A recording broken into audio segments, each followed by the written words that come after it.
Hello, hello. Hey, uh, just waiting for the bot to post the message in TwitchCast, and then I've got the ping all set. I just have to send it after the bot does its thing.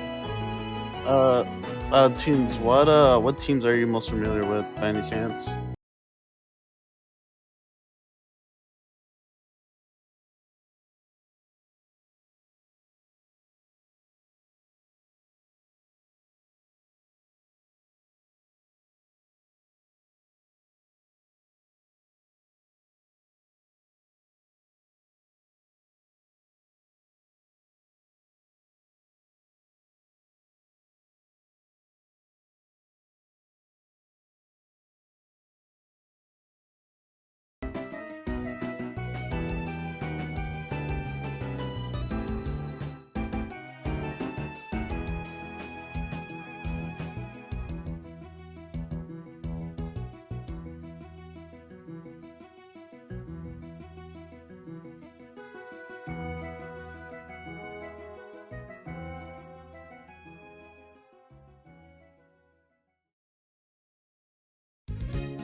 He's coming out again for a new point. Get your bets down, ladies and gentlemen.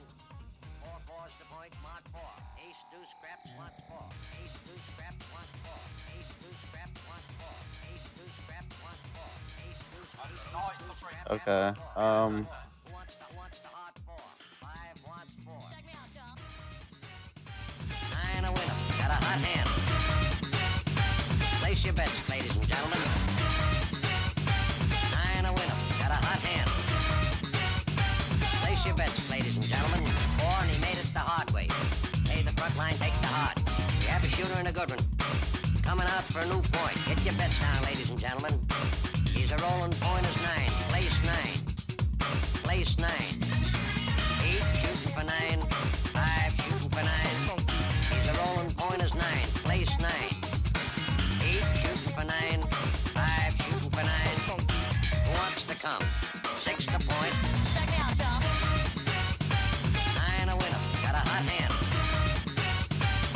your bets, ladies and gentlemen. 何やってんのマジで Nine a winner. Got a hot hand.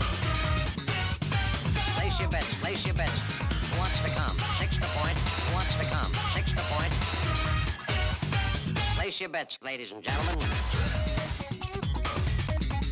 So funky.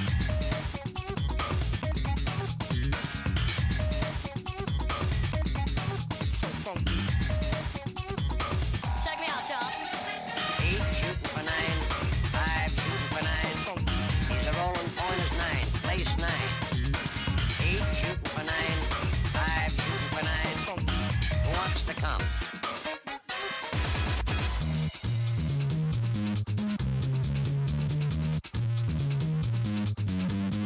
Place 6.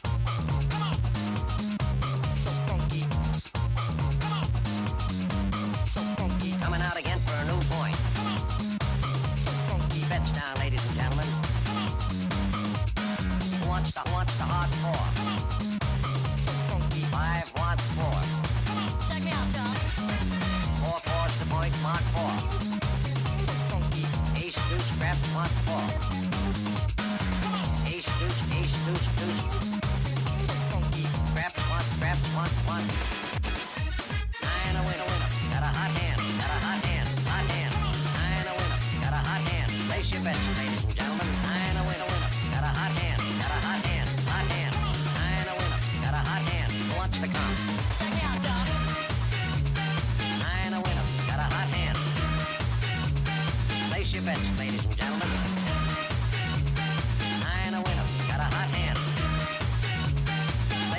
Place your bets.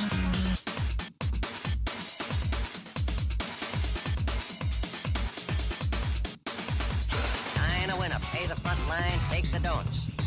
He's coming out again for a new point. Get your bets down, ladies and gentlemen. 4 4's the point, mark 4.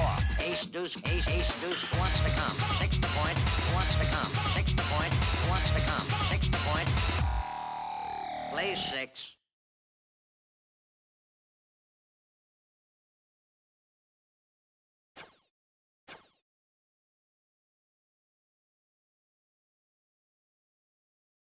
All right, welcome, ladies and gentlemen. Here we have the season 2 prediction stream.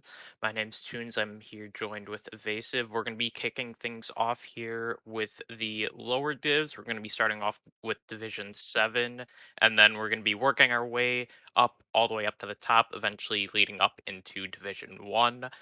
As you saw before this, we did release the season 1 montage that our wonderful editor Shockwave presented for us. Huge shout out to him as well. Really enjoyed watching it and can't ask for more than that. Definitely one of the best guys in the community to help us out with stuff. Yeah, for sure. Shout out to Shockwave, man. That montage was very epic to watch, and very, very glad to start this prediction streams. We do start off with Division 7. We have the teams of CY Black, Luminescence, Northwest, TTFO, Monolith, and Fogna. And I guess we just start from the bottom, go all the way to the top. How do you feel about this Fogna T-Tunes? Do you have anything for me here? So I don't know too much about Fogna in general. I know the majority of their team is based off of European players, I think mostly Italian, that spend a majority of their time TTing and have recently got into the warring scene. So obviously that's huge to always see new players joining into the scene. That was one of our biggest, attractions for creating this league, is to get more people involved in wars, as we saw it getting more stale. And even though that lack of experience is predicting them to be much lower down in the rankings compared to other teams, definitely happy to have them around, and hopefully they can pull off a couple upsets here or there. Yeah, I think if any division is gonna have any type of upsets, it is Division 7. And even though like they're like ranked by the community pretty low, like a 5.91 is not the greatest, but at the same time, like if there's any team that can do upsets, I feel like it is this Fogna team. It is, full of Italian time trialers, and essentially when it comes to lower divisions as well, if you have lines, that's already like a really good start. because a lot of the people in the lower divisions do struggle with lines from what I've seen for the most part. But I'm excited to see this Wagner team like hopefully like step up to the plate and get some snag some matchups from some of these teams here because I think they can definitely do it. Very curious to see how this team does going forward towards the season. Yeah, if they get a couple, like maybe they get a good race and then they pull off a couple running tracks straight in a row, like maybe they get like a Moonview Highway into a Toad's Factory and they're just able to keep top spots, it could definitely, like, they could definitely pull off some, definitely surprising results compared to what people think. Yeah, I 100% agree with that. I guess we can move on to the next team. Monolith sitting at a 3.83, fifth in the division. What can you tell me about this team, Tunes? All right, so Monolith is actually one of the teams in this division that I know the most about. I've been in the Monolith server for basically the entirety that it's existed. I served as one of the main recruiters when Alex and Zach were working on putting the team together. Basically, the idea was to get a bunch of people from those lower Mogi tier ranks, so like tier 1, or I guess technically now that we're in the new season, tier 0, sorry, and basically moving them from lounge and also showing them what the war scene is about, and then adding in a couple of higher div players serving as coaches. When we do scrims, we'll usually have a coach or two in the lineup either playing or watching along, and then watch the VOD back and give feedback. And the players have been really open to learning and have really shown a lot more dedication to improving compared to a lot of people I've seen in the war scene in the past. I know a couple players that I have played with in the few wars I've played with them. Snowy and Hunter, they've shown some real promise in the last couple of scrims. Too Dyslexic is also very well known for his kind of his outside work, not necessarily in the game, but sort of like a marketing perspective, showing off the game to a bunch of people. So I'm really interested. I could definitely see him being a sleeper team that not too many people are counting on right now. Yeah, I definitely see that. I mean, I love the concept of it. You know, you get some of the like mid to like kind of slowly starting to get to like upper div players, helping out the lower divs. You know, giving them advice, telling them certain things on like how to like maintain like their mentality, how to like communicate, how to use their items effectively, and things like that. I think it's a really good thing. And yeah, I guess let's like talk about some of the players because I really like this like kind of how for this division I feel like they're really like balance out for the most part. Like you have Ardux as probably going to be the main bagger for the team, I would imagine, or you even have Wani as another bagger. I've heard a lot of good things from Snowy. I don't know too much about Snowy, but like I like I like went around a little bit in some of the like lower div servers, asked around, and like a lot of people were like talking highly about Snowy. So very curious to see how he's gonna do. And then you also have like H7 and like you said, Too Dyslexic, who I think will probably be little bit more of the star players of this team, but overall, as like the roster, I think it's pretty solid. I like the concept of the team. I like how the culture is being built there in such a short amount of time. Like I really do have high hopes for these teams, and I definitely think they could take off some matches from some of these teams as well. Now that we're gonna be moving on to GTFO, I'll let you take the reins on this one. What do you see out of GTFO coming this season? Oh man, GTFO. I'm so GTFO. I feel like is really interesting team. You know, you have a lot of like mixed players here. You know, I feel like the main thing that like everyone's pointing out, my opinion, one of the MVP candidates of the division is going to be Leo from GTFO because he came from that YZ lineup that won Division 5 last season. I think it was Division 5. Yeah, and Yeah. he's coming into this like D17 with a bunch of like lower tier like RTT1 or some of them to RT tier 2, maybe even tier 3ers, and kind of just like I feel like he's definitely gonna be like the leader of this. I feel like other like star players to like talk about in this team is like Ciara. I think has a lot of good experience, especially on the CT side. And I feel like I'm curious to see how that's gonna translate into RTs because it is a whole different ball game, especially with like how the skill divisions are in RTs compared to CTs. And same thing with someone like Josh Canada. I've heard really good things about him. He's in a lot of people's, or at least from what I've heard, he's in a decent amount of people's fantasy pick. So overall, I feel like that core of three is gonna be like really, really important. And then you could just like sub in anyone as like the fourth runner. You know, they have like Crimson, they have JMO, they have Diaz, they have Glitch G even or Z Gunner. Like I feel like they can like if they like maintain the core three of Leo, Ciara, and Josh, I think they could like easily snag a lot of wins here, and then their bagger is likely going to be Pat One, which we haven't seen in a long time. I haven't seen Pat One back in forever in like matches or anything Yeah. like that. So I'm very excited to see his amazing return into the scene, and hopefully he can prove a point. You know, he's been out of it for a while, and like everyone's always talking down on Pat One because like he's a meme. A little bit has some problems here and there with individual people, but I really hope to see him like pop off this season and start to like move up the ranks and just kind of prove himself. Yeah, I know a couple things to also add on. I know Leo is a player known to not necessarily communicate in call, usually be muted during the war. So potentially that could cause some communication uh issues within the team. I don't know how comfortable they are with that. If they are, then it probably isn't as much of a factor as it would be for other teams. And like you said, Pat One, I know he is banned for, I believe, the first week or two. I don't remember completely off the top of my head, but once he does come back, everyone knows him. You love him or you hate him, it doesn't matter. In this type of division, if he's bagging, he knows his stuff. He's probably going to be one of the better baggers in this division, and that could definitely be a turning point in them making the playoffs. Oh, 100% agree. Yes, but I feel like when it comes to like loaded bagging as a whole, like if you're like a relatively competent bagger, you could do a lot of heavy damage in a division like this. So I'm very excited to see how he does when he comes back. I guess we could like slowly transition to the next team, which is Northwest. And this Northwest team is not the old Northwest. There's a lot of new people in this lineup. It's not the NW D6 champions of last year. It's not necessarily completely different, but it does have a lot of players that are different. So in Northwest lineup, we have Akira, who I think will be probably the best player in this lineup. I could be a little bit wrong, but I feel like Akira just has a lot of like experience, especially on the CT side.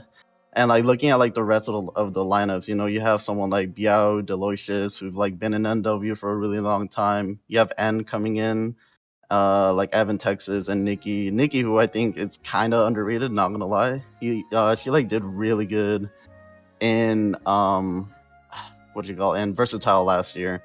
Pretty sure at least like top 15 indies somewhere around there for D6. So I think Nikki's gonna do really good in this division if they play a decent amount.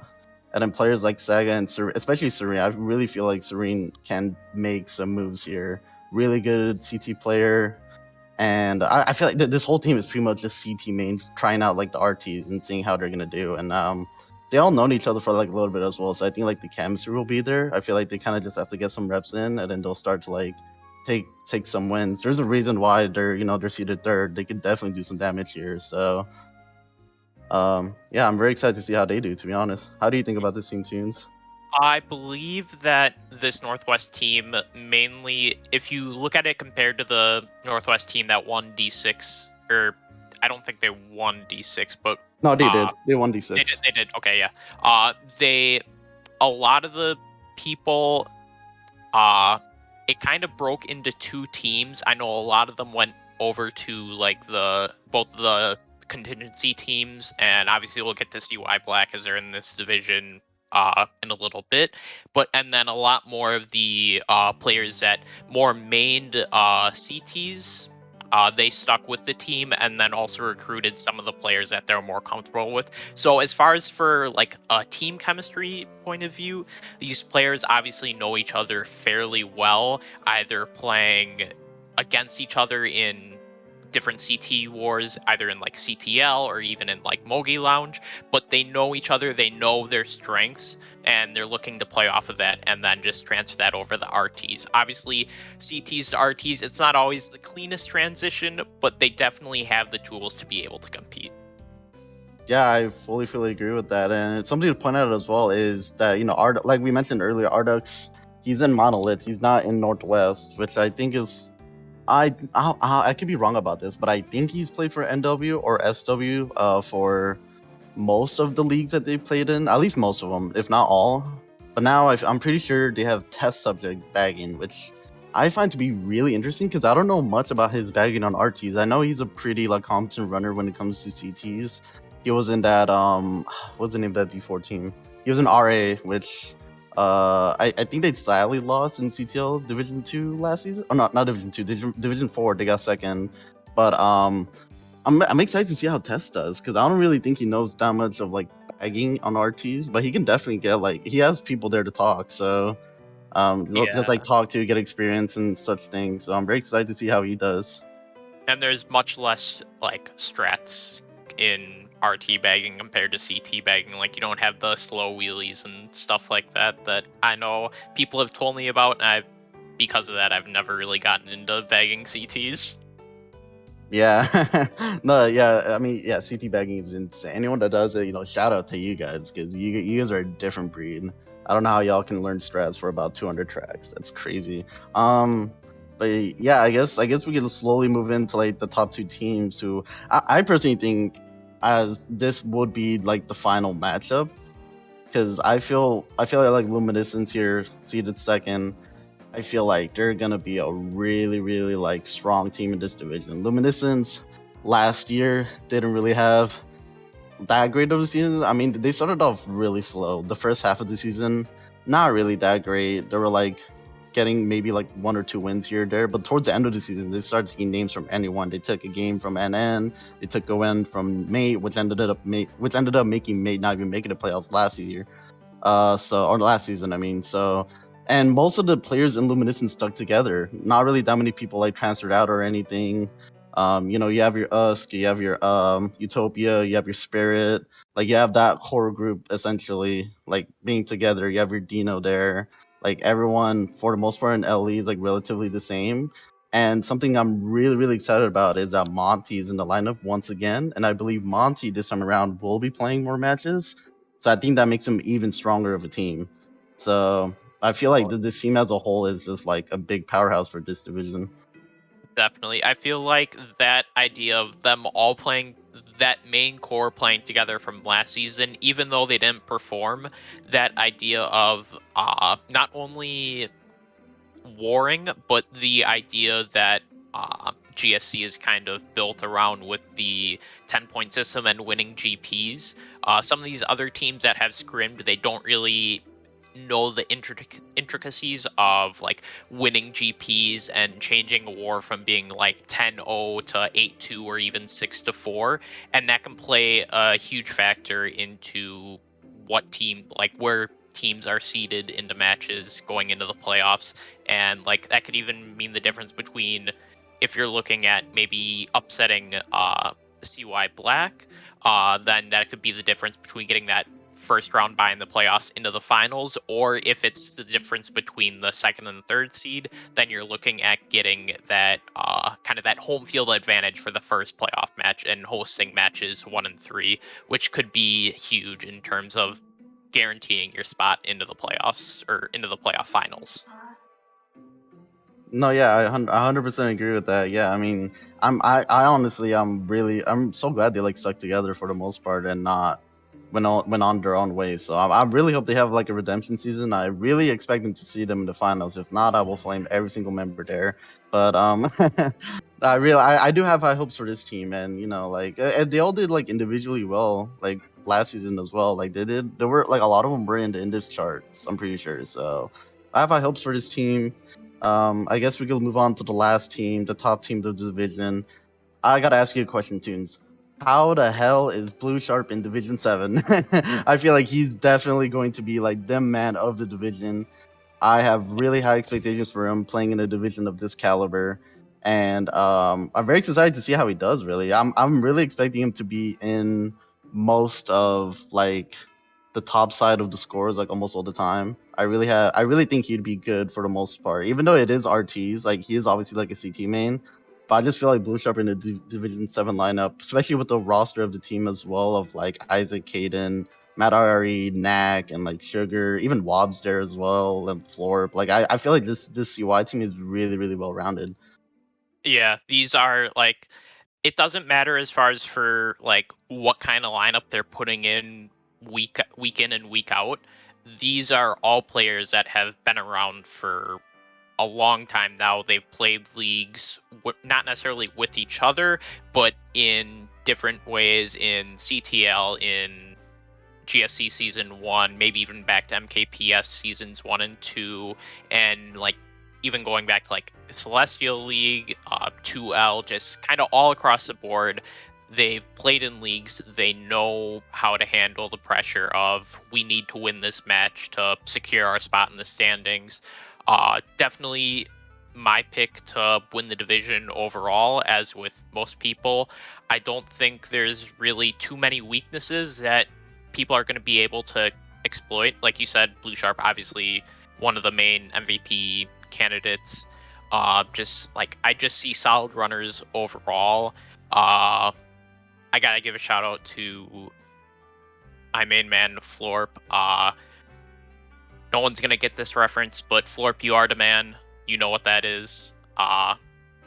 And every day is great at your Junez.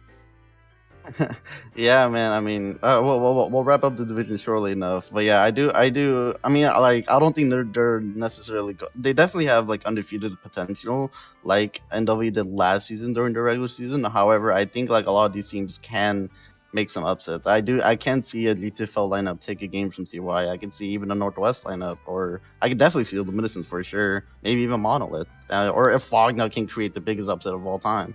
So yeah, I'm excited for this division. I guess we could like slowly start to like progress to the next division, but very excited to see how this division unfolds throughout the season. Definitely as well.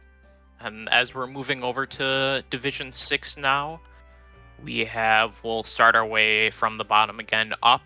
We have JP.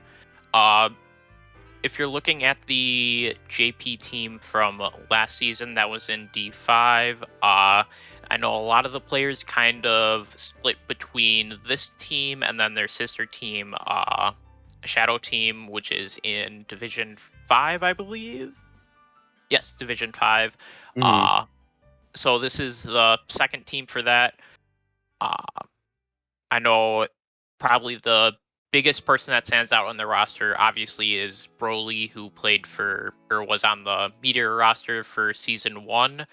I don't know how many weeks he's necessarily going to be playing, but he definitely has the potential to run pretty much any track, especially in a division like this. Yeah, I mean, I first, I will tell you this fun little story. I had Broly in my Division 6 pick, and then I remembered that like he might not even play whatsoever.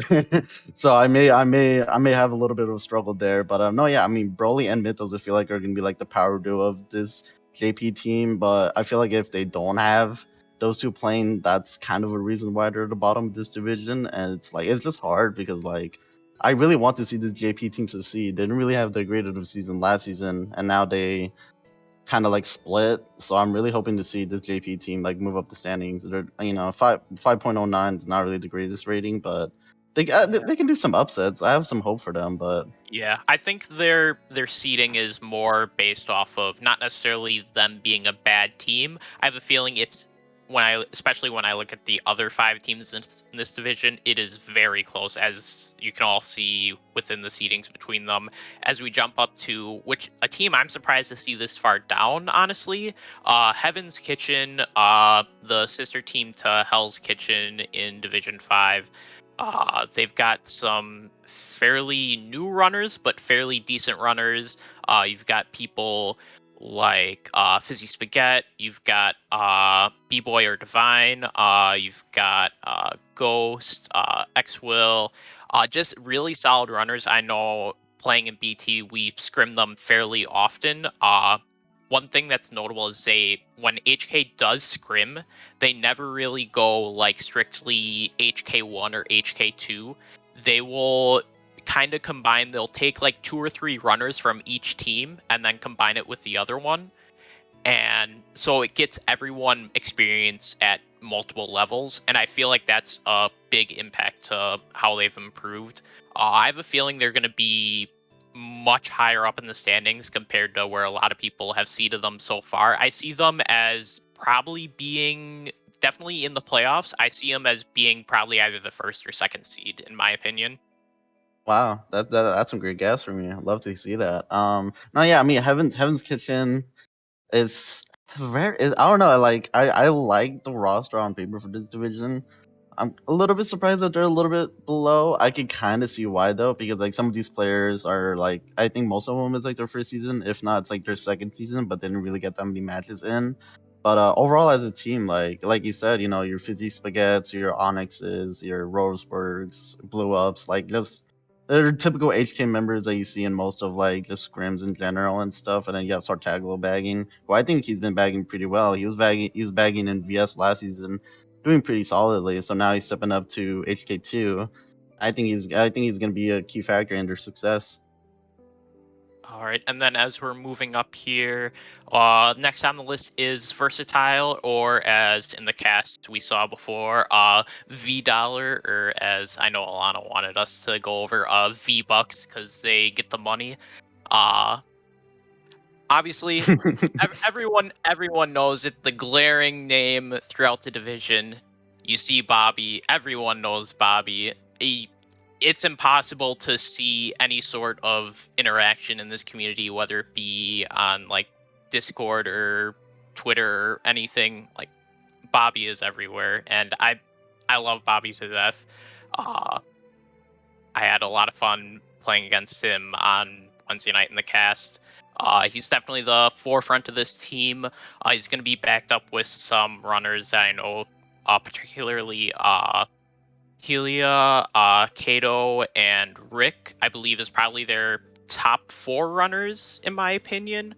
Helia, along with Bobby, mostly known for bagging, but is also a fairly decent runner. I'd say definitely, as far as for running, probably a little bit better than D6. I haven't played with them enough to know for sure exactly, but I know they're a lot better than what people would imagine. Kato, I've known for a long time, back when I first came back to the game. We were first in SNK, and then I played with him a bunch in Mogi Lounge.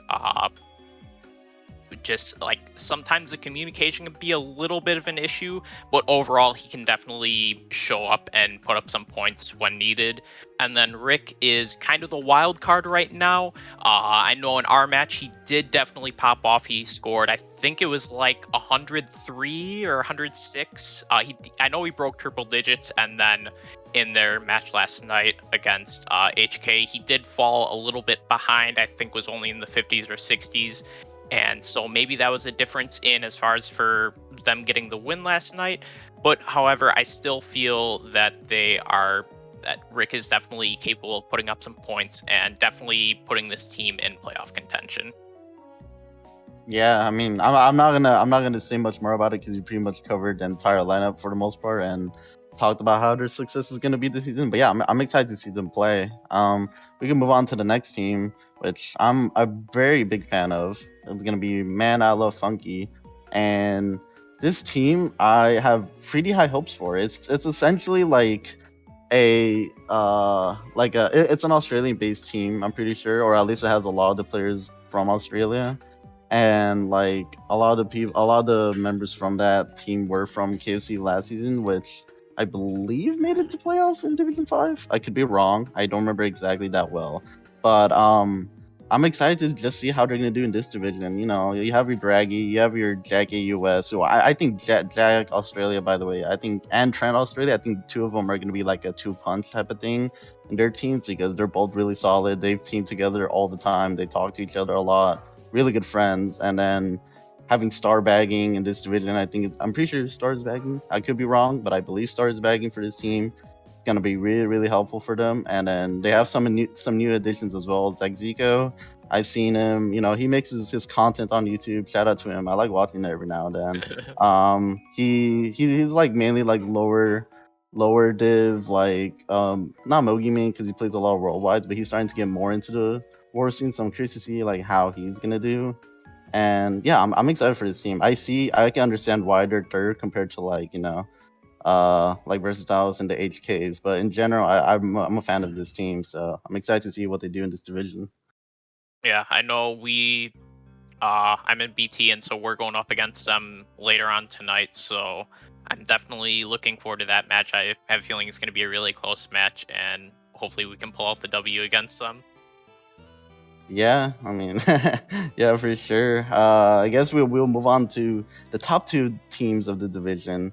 I mean, actually, now that I think about it, top three are really closely next to each other in terms of like the prediction numbers. But I guess we'll move on to my 14, which I probably my 14 is gonna be such an interesting team because like I think like some of them lack a little bit of like RT experience. Like some of them played last season. Like MHS played for 8610. Nobly played for us last season. Did phenomenal.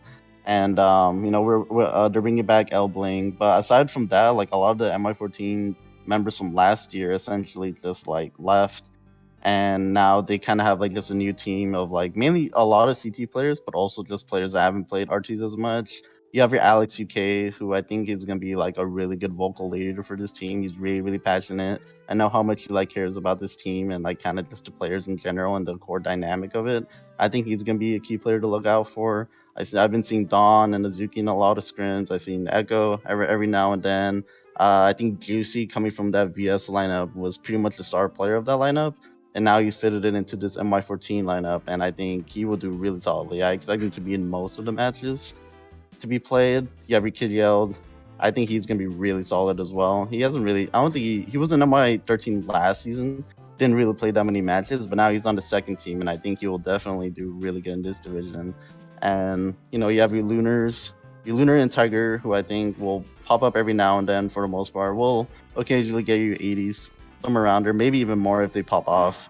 And then Nubbly, I'm expecting Nubbly to honestly be in the MVP conversation. I have pretty high hopes for Nubbly in this division, so I hope to see him do pretty good.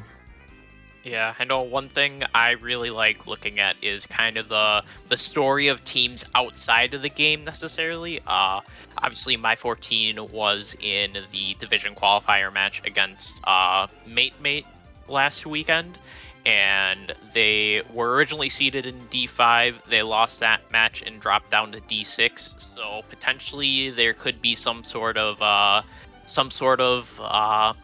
motivation to prove that, hey, no, we know who we are. We should have been back up there. We had one bad match. We know where we're supposed to be, and tried to take this division by storm. Yeah, for sure. And even like last season, like it was just kind of a sad like ending because at the finals they just got smoked by Northwest pretty much. Like you know they had a grueler. I was part of that lineup as well. Like, it was such a grueler of a match against NN in that semifinals match, and then like throughout the season they were like top two pretty much the entire time. But I'm expecting this team to kind of want vengeance. They kind of want to get that recognition. They want to get that banner. I know they do. I've seen them talk about it most of the times that they think they could take this division, and I think they can too. But it's gonna be a little bit hard, especially coming up with against the number one team of the division, BT. All right, yeah, and I guess I'll go ahead and take the lead on BT. So BT, we're mainly running a lineup of Alex F, Hedwig, Hydration, Spencer, or Sasik, myself, Nate or Schultz is also going to be playing a couple matches as well. And then as far as for in the bagging department, we've got both. We've got Claus, Adonis, and Andres. We don't really have like a set bagger, so they'll kind of be rotating depending on where availability is. And then between those 5 or 6 players, we're kind of also going the same way with availability. I know a lot of people are putting us up there. I don't know if it's just me trying not to sound too biased. I don't know if we'll necessarily outclass every team, but I definitely have seen with not only the scrims that we've played, but the ones that I've been away from and seen the tables from, that we definitely have the capability to beat every team. It's just a matter of all 4 or 5 of us showing up and being committed for that match. Yeah, I mean, I'll be honest. I did not expect BT to be top of the division. I can see why. Obviously, I mean, you could just look at the numbers. It's all relatively close, and it's kind of just like a pick and choose. Like, I feel like this division is just like really, really up close for the most part. I can definitely see a lot of upsets. I can even see JP beating BT at some point if Broly and Mythos are thrown in there. So like I think anyone can win here. I don't think there's gonna be like a team all the way at the bottom the entire season. Really looking forward to seeing how they do. And I guess kind of to just to wrap this up, we can just talk about the MVPs of this division. We can also like Yeah. lightly touch on the MVPs for Division 7 because we forgot to do those. But Yeah. Do we wanna go back to, let's do D7 real quick. Just okay, go brush up for it. on those, and then D7. I know we brought up Blue Sharp. We brought up Leo. Uh, are there any other people that you're really seeing that could potentially that are in contention for that MVP spot? I feel like from Luminescence you might have either Yusk or Spirit X, depending on which one of them is kind of scoring the majority of the points between the teams. I feel like both of them have the capability. It might just come down to which one of them end up getting first more often compared to the other one. Yeah, no, I for sure get that. Yeah, like yeah, I think it's like between like, at least from just the Luminescence roster, I could definitely see it between like Spirit, Usk, and Monty, depending how much Monty plays. I feel like those three can definitely get in that MVP conversation. But yeah, like the for sure like stellar like players in this division that catches my eye immediately would be Blue Sharp and Leo from GTFO. Yeah, But yeah, I I guess agree. Those are probably my top two picks. yeah. Yeah, so now I guess we can just switch into D6 real quick to talk about the MVPs of those divisions. Who do you think would be like at least your top 3, top 5ish players of this division before we go to D5? I mean, obviously, if I have to pick him just for my sake, I've got to pick Bobby as a contender for MVP. If I had to pick a couple others, for BT, I'd probably pick Hedwig. I know out of like the wars that we play, uh, a lot of us we kind of range between who's kind of up at the front for the most part and who's in the back. And then when we get to like when the war is over and you look at everything, the one person that's consistently at the top the most is Hedwig, scoring in those like 90 range, 100 range. So definitely a good pick from our team. When I look at some of the other teams, I see in HK, possibly someone like Fizzy Spaghetti. I know he had a really good showing in his first couple matches yesterday, so he's obviously already established himself as one of the contenders. As far as for my 14, I know a lot of people.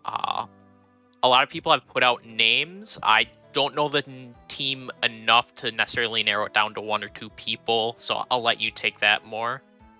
Yeah, I mean, I this division just has so many like I think like individually like star players. Yeah, you have your Bobbies. Yeah, if Broly plays, he's definitely getting that MVP conversation Yeah. without a doubt. In MY14's case, I feel like Nubbly will probably get like the most amount of matches. So I feel like he would be in the MVP conversation just because he's also like really skillful.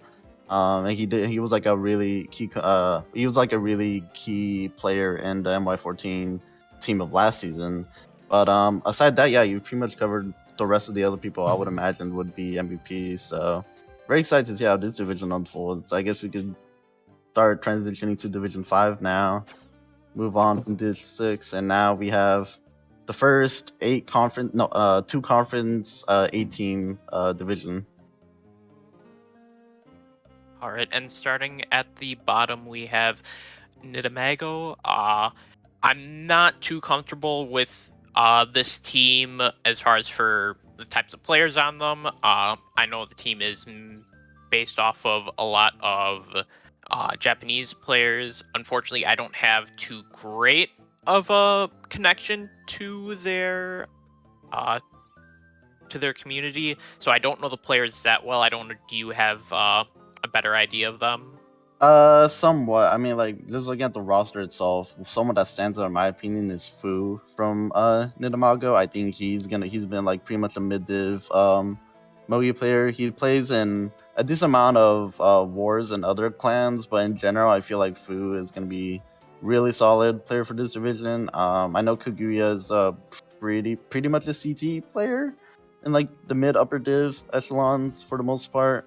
And then I'm pretty sure I'm likely going to see Suma Suma bag, who Oh yeah, bagged the yeah. last season, and I think he was doing pretty good in that team. Didn't really get that much success the last team he was in, but I'm excited for this Japanese team. I mean, like, yes, they're all the way at the bottom, but at the same time, I feel like part of it is just because a lot of the community members don't know um that many players in Nidamago, but I can easily see them take games off like Shadow Team and Auspicians and like those mid to high like ranked teams. So I'm excited to see how they do. Yeah, that also like fear of the unknown might also put into some teams underestimating them going into matches, and then all of a sudden you're 3 or 4 races in and you're down 40 or 50, and now you're really struggling to put points together. Yeah, exactly. And yeah, also just Nago, I feel like is someone to point out as well.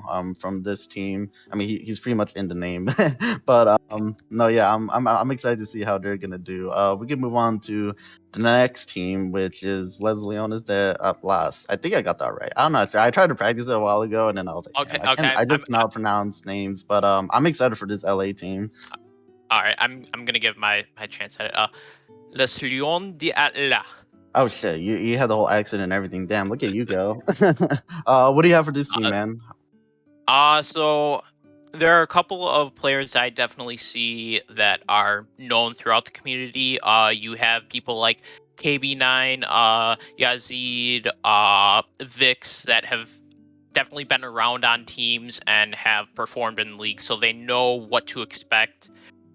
This team, I feel like this division in general, there's so many teams like that are so close to each other that if anyone can really predict like how each of these teams will fall 1 through 8, I have to sit there and just like I just have to do a slow golf clap because I wouldn't be able to do it myself. Uh this team it's mainly based off of French speaking players. I know they like I don't know what to say. Like I just feel like they have that opportunity to definitely upset some teams. Uh Vic's probably gonna be the main the main reason that this team upsets some other ones. You're gonna have people that are probably gonna be focusing on taking him out of the top spots in order to keep him back and then hopefully keep the rest of the team back. If Vix can stay up there, keep kind of those top spots anchored down in like the 1v2, 1v3 situations, and then they can pull shock and get their other players back up there with dodges, then I feel like they could definitely take some names. Yeah, for sure. I mean, I'm like looking at the roster real quick and like some just small like key players to me that like stand out. Kind of, you have your Froge, who did really good in N2 last season. You have KB9, who I personally think kind of highly of him. I think he's been pretty solid player. He's improved a lot over the last couple of years, from my opinion, and I'm excited to see how he does. And then, like you mentioned, yeah, Vic Z, I think, is probably going to be like the main player of this team. He was in that YZ. Was he in YZ last year? Yeah, I think he was in that YZ lineup that won Division 5. And here he is again in another Division 5, but with a different team. So, yeah, I'm excited to see how they go for try to get up in the ranks a little bit. We can move on to the next team at hand, which is Retain, which I'm very excited to talk about this team, but I will let you say something first, June. Yeah, so Retain is the a lot of the main players from 8610 from last season. Uh they're also currently tied with HK1 or Hell's Kitchen, so we'll stick with Retain for this one and we'll jump straight into Hell's Kitchen afterwards. as far as for retain, I know they've got some really decent players on CTs especially, and then they're making their way into transitioning to RT leagues as well. I know when I spoke to ELP last season before the season started, the whole idea behind like 8610 was like a lot of the people that have connections to people in like AC or Ascension, because Ascension is also one of those more mid or high div teams that comes from a majority of the CT player base. They kind of wanted to follow that path, and they kind of got that motivation to seem like, hey, we see these guys doing it, we can do it as well. I know they did have some slight problems as far as for getting lineups together last season. But they did end up revamping that lineup. They dropped some of the people that were a little less reliable, and then they ended up picking up some pretty good names. Let me go through the roster just to make sure I've got everyone right.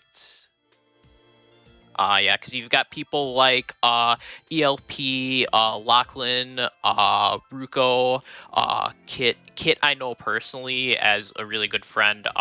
He is very good on CTs. He actually has a couple BKTs on CTs, so I know he definitely has the lines in order to compete on these in this division.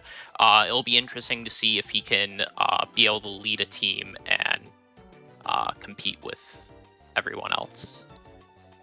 Yeah, no, I mean this is pretty much just like the CT main trying to see what they can do in RTs, and I feel like just really like solid like players to point out in my opinion is Avalash, Zach New York. I'm pretty sure did really good last Yeah. season when he was playing, and I mean, for Avalanche, I feel like just because he's like a TT main, right? Like, even though it's mainly on CTs, I expect him to like kind of be able to transition that into this division that doesn't necessarily have the strongest like T tiers that play wars. So I feel like he'll do pretty solid.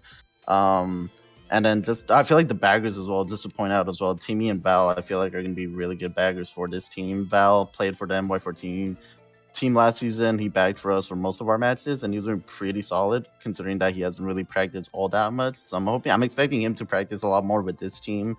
That's more catered to like his CT friends. And then same thing with Timmy. You know, Timmy's a Division One bagger. I'm pretty sure Val is actually too for CTL. Both of them are Division One baggers, so I'm expecting them to do really good in this division. Yeah, and as we switch over from the team that's also tied with them, so now we have Hell's Kitchen or HK1. Definitely some notable players within the community on this team. You've got their leader, Rock Dude. A lot of people know Rock Dude. You've also got players such as like Enlaw. I know Enlaw is a very good runner. He was in Division 3 last season with Hispania, but I think the only times he played, he begged. So I know as like an emergency bagger, he definitely can do the job for them, but I have a feeling that he's going to be primarily running this season. And then some of the other notable names on their lineup, you've got people like Joey, Ferris, Ripper, Snoopy, just really solid runners.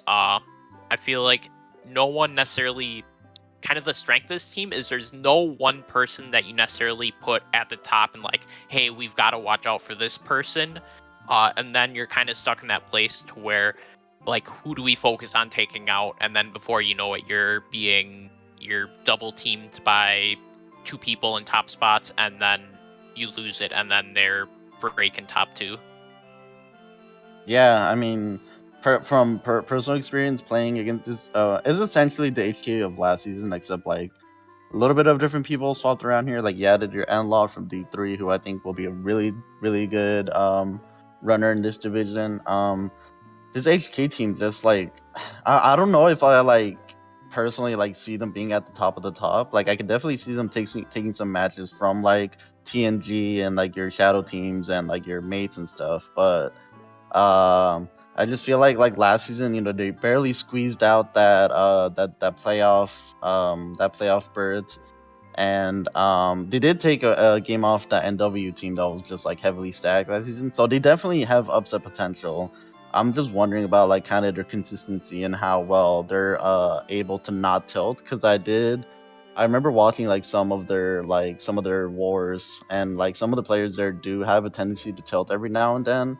So Mhm. I'm hoping they're able to like focus on that a little bit more this season and kind of just be able to like keep it cool and put your head down, just play your game, communicate well, and yeah, I mean, there's a reason why they're not like super high, but at the same time, I could definitely see them taking some names. I guess we Yeah. can move on. Or do you have anything else? Oh, Do you have anything else for this I was team? gonna say one last thing, because you're talking about like the tilting aspect. I know one of the things I discussed when we were going over HK2 is the fact that like when they scrim, they'll kind of do like a mixed match of two teams.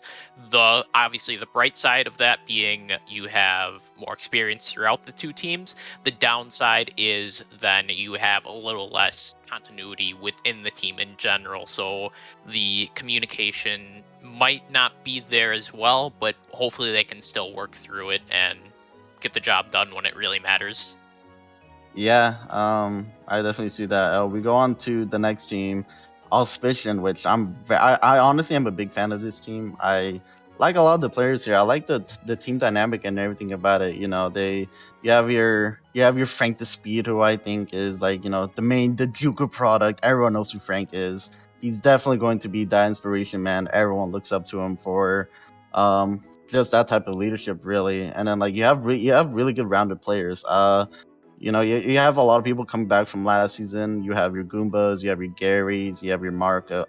I don't know if Marco actually played for the team last season. I could be wrong, but you have your PK Boy, you have your Vinnies. Like I have pretty high hopes for this team.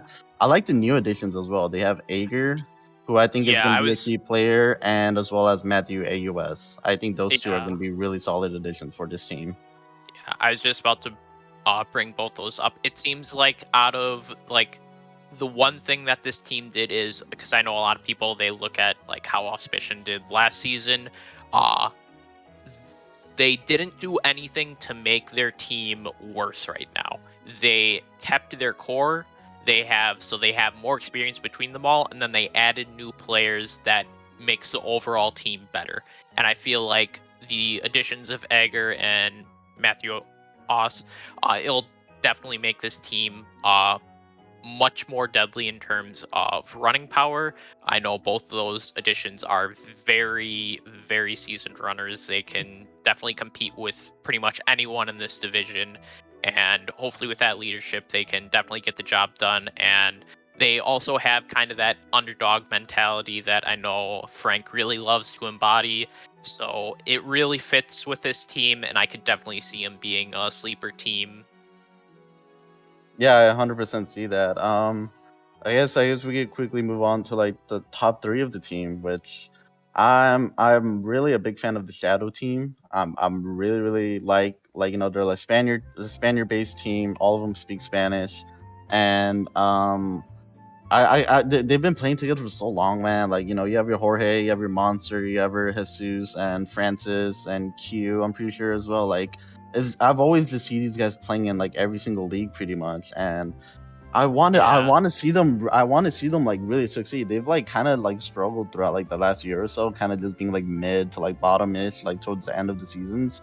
I really want to see this team like get up there, start to like push themselves a little bit more. And seeing that they're Division 5, and with the teams that they have in the division, I have pretty high hopes for them. Not gonna lie, I expect them to like be able to take matches. I hope that they, not hope because I don't want to sound like biased, but I'm expecting them to at least get into playoffs for this division. I'll be very surprised if they don't. But I think their team is really well rounded, and yeah, I really want to see these guys shine. They've been playing together for so long now. I think that's like a key factor compared to most of the other teams here, except maybe TNG because they've all known each other for a long time, which we'll get there eventually. But yeah, I'm excited for this ST team. Yeah, I feel like Shadow Team is one of those few teams that still remain to where you don't like when you think of the team name, you don't have to question like who do you think is going to be LU. You know who's playing right away. Like you can list off 5, 6, 7 people right away, and then it's just which one of those is playing. Like you don't have to wonder like, oh, I didn't realize they were in that team. It's the same team no matter what league you see. I know in the past a lot of people have predicted them to be higher and maybe haven't met those expectations. I really hope that they do show up this season. I really hope. I personally have a lot high expectation for them. I feel like they can definitely do some damage. Yeah, for sure. We can move on to the next team, Mate. I'm honestly not gonna lie, I'm very surprised they're ranked this high considering that they did play for that qualifier match. But Yeah, no, you can go first if you want. So I feel like definitely one of the profits of doing that division qualifier match is you play, and especially if you win, you can really showcase, what the team is really capable of. And not only winning those matches against my 14 over this past weekend, they did it fairly convincingly. Like they didn't show like, yeah, we can kind of like compete with some of the lower teams in the division. They put up enough points to where people started to think like, wow, like these people might actually start like competing for a banner in this division. Yeah, I mean, like I thought for me personally, just from personal experience last season, playing against like your standout players like Theodore, Simeon, like I think like the core and like Big Reds, like that core, like three or four people are going to be really solid. Toddy as well is going to be. Honestly, I believe Toddy will be an MVP candidate as well. We'll get into MVP zone just a little bit, but I definitely see him stepping up to the plate as well. And then you have additions of Jake from MY14, who I think is going to be really essential to how they play. He might even be in a lot of lineups coming for most of the regular season. But I like knowing him and playing with him. He's really good, a skilled player. His communication, I think, is really good as well. And the addition of Fear bagging as well, which I didn't expect. I thought at first Beer was gonna be Fears was gonna be running, but he's gonna be bagging for the most part, which I'm very excited to see how he does because you kind of just saw in that MY14 what you call matchup that was casted, and even like just in the streams, he was just getting a lot of shocks. So very excited to Yeah. see him like kind of pop off for this team. And then like to round it out, you have Vistoga who's there as a backup bagger just in case, who did pretty good last season as well. So if anything happens to Fear, I'm pretty sure Vistoga will be there to like pick up the slack. And yeah, just the addition of this team is really good. Deacon is there as well from Baja Life. And yeah, I think it's just such a well-rounded team. So I'm excited to see Yeah. how they do.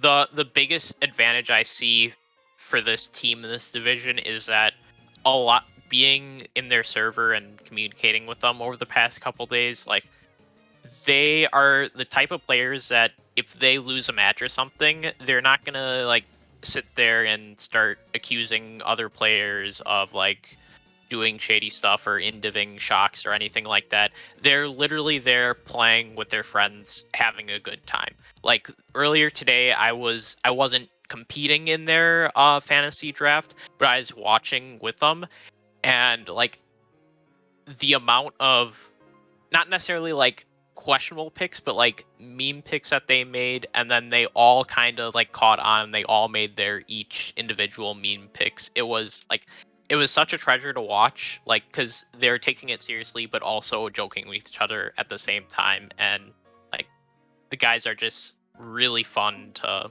hang around with.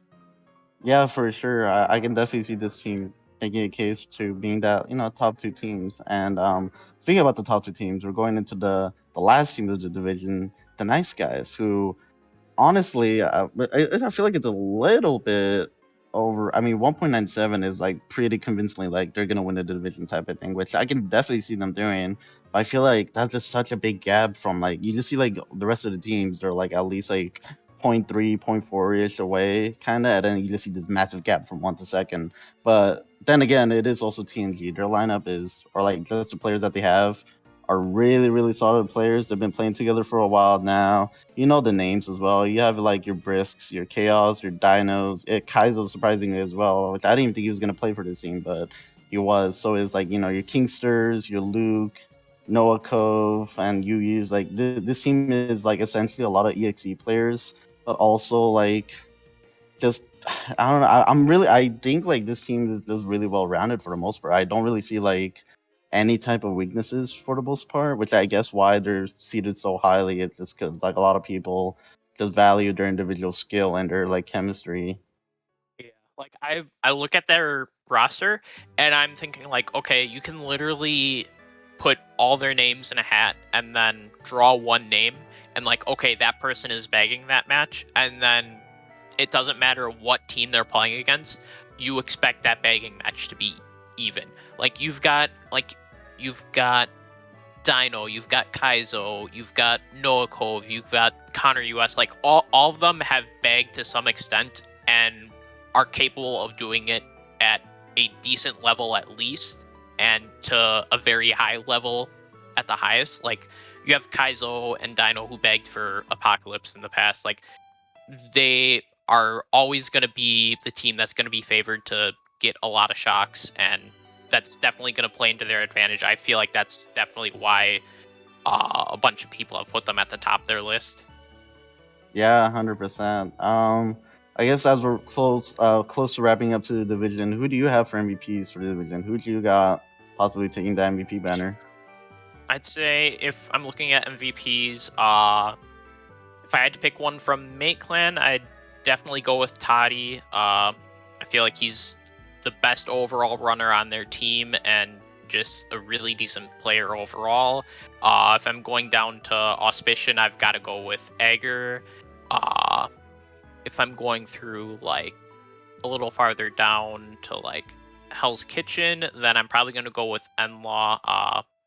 He's going to be very decent. And then some of the obvious picks from TNG. I mean, you've got uh, Benito, you've got Chaos. I mean, you've got Kaizo, depending on how many weeks he runs. You've got like the same thing that we were talking about with the baggers. Like you could also do the same thing with TNG for who could possibly MVP. Throw all the names in a hat, pick one, and that's a decent shot to finish as MVP. Yeah, I totally get that. For me personally, I'm waiting for that Frank the Speed MVP type season. I believe this season could be his season to just instantly just go off. Just I see him grinding. I see him like playing wars a lot. He's streaming a lot as well. I believe that Frank can make an argument for MVP candidate. From the LA lineup, I definitely see KB9 or Froge making getting into that conversation as well, and kind of just like going down the list just slowly. I feel like the ST boys, you have your monsters, your Jesus, who have always been like top five, not top five, like top 10, in this chart for the most part. And then, yeah, you have your Toddies. Yeah, I feel like from the Japanese team specifically, I would really like to see Fu or Nago just like pop off. I would really love to see them have like a little bit of a breakout year. And then, um, yeah, I guess from the TNG guys, literally like at least like three of their players can easily be MVP that haven't been mentioned. But yeah, that is pretty much about everything for Division 5, I believe. We're gonna be transitioning to Division 4, and we will be introducing some new people to the cast. Before I leave, I just want to shout out the chat. You guys are always amazing. Love watching you guys just talk and discuss. And shout out to Tunes for being here, commenting D7 through 5 with me. Really appreciate it. Shout out to Log for stream hosting, doing a phenomenal job right now. But yeah, we'll be transitioning to Division 4 soon with some new people. Anything you got left, Tunes, for anyone? No, I think that pretty much wraps it up for us. Like Vaso said, thanks to all you guys for coming out and watching us. Thanks to everyone that signed up to play, and let's all have a good season. Yeah, thank you guys for watching. We'll be having some new people join just shortly, but stay tuned for sure. We're going to be transitioning to the higher division, so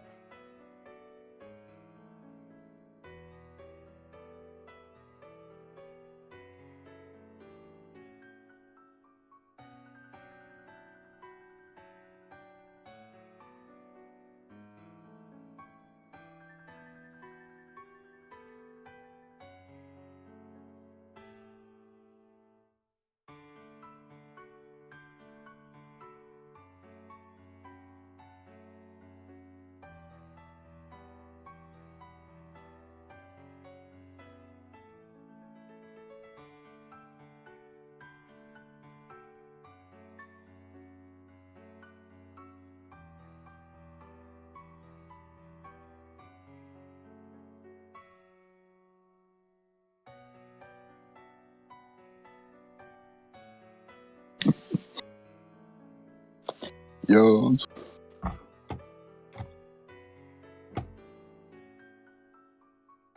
What's up, Callum?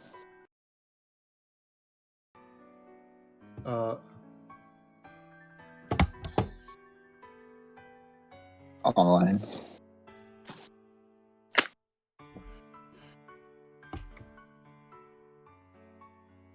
Are we are we live right now? Hardly. Are we here to talk about the teams right now? Oh, right. Okay. Hello, everybody. Two amazing casters on. Hello, we're hello, hello. totally prepared for this. And, well, Yeah, we'll just get in right about it just now. Yeah, I can only apologize. I thought this was vanilla. we're pretty good at this, to be honest. Yeah, we'll give it a bash. We'll wing it. So, looking at D4, we do see LSU possibly unsurprisingly at the top, considering they were the match, or they were the team playing the qualifier match for D3. Then we see Resurrection second, Contingency White in third, the My 13 without layups, and D4 sitting in fourth. And we've got Gamped, Brain Dead, Dishwash, Lasagna, and Unity Zone.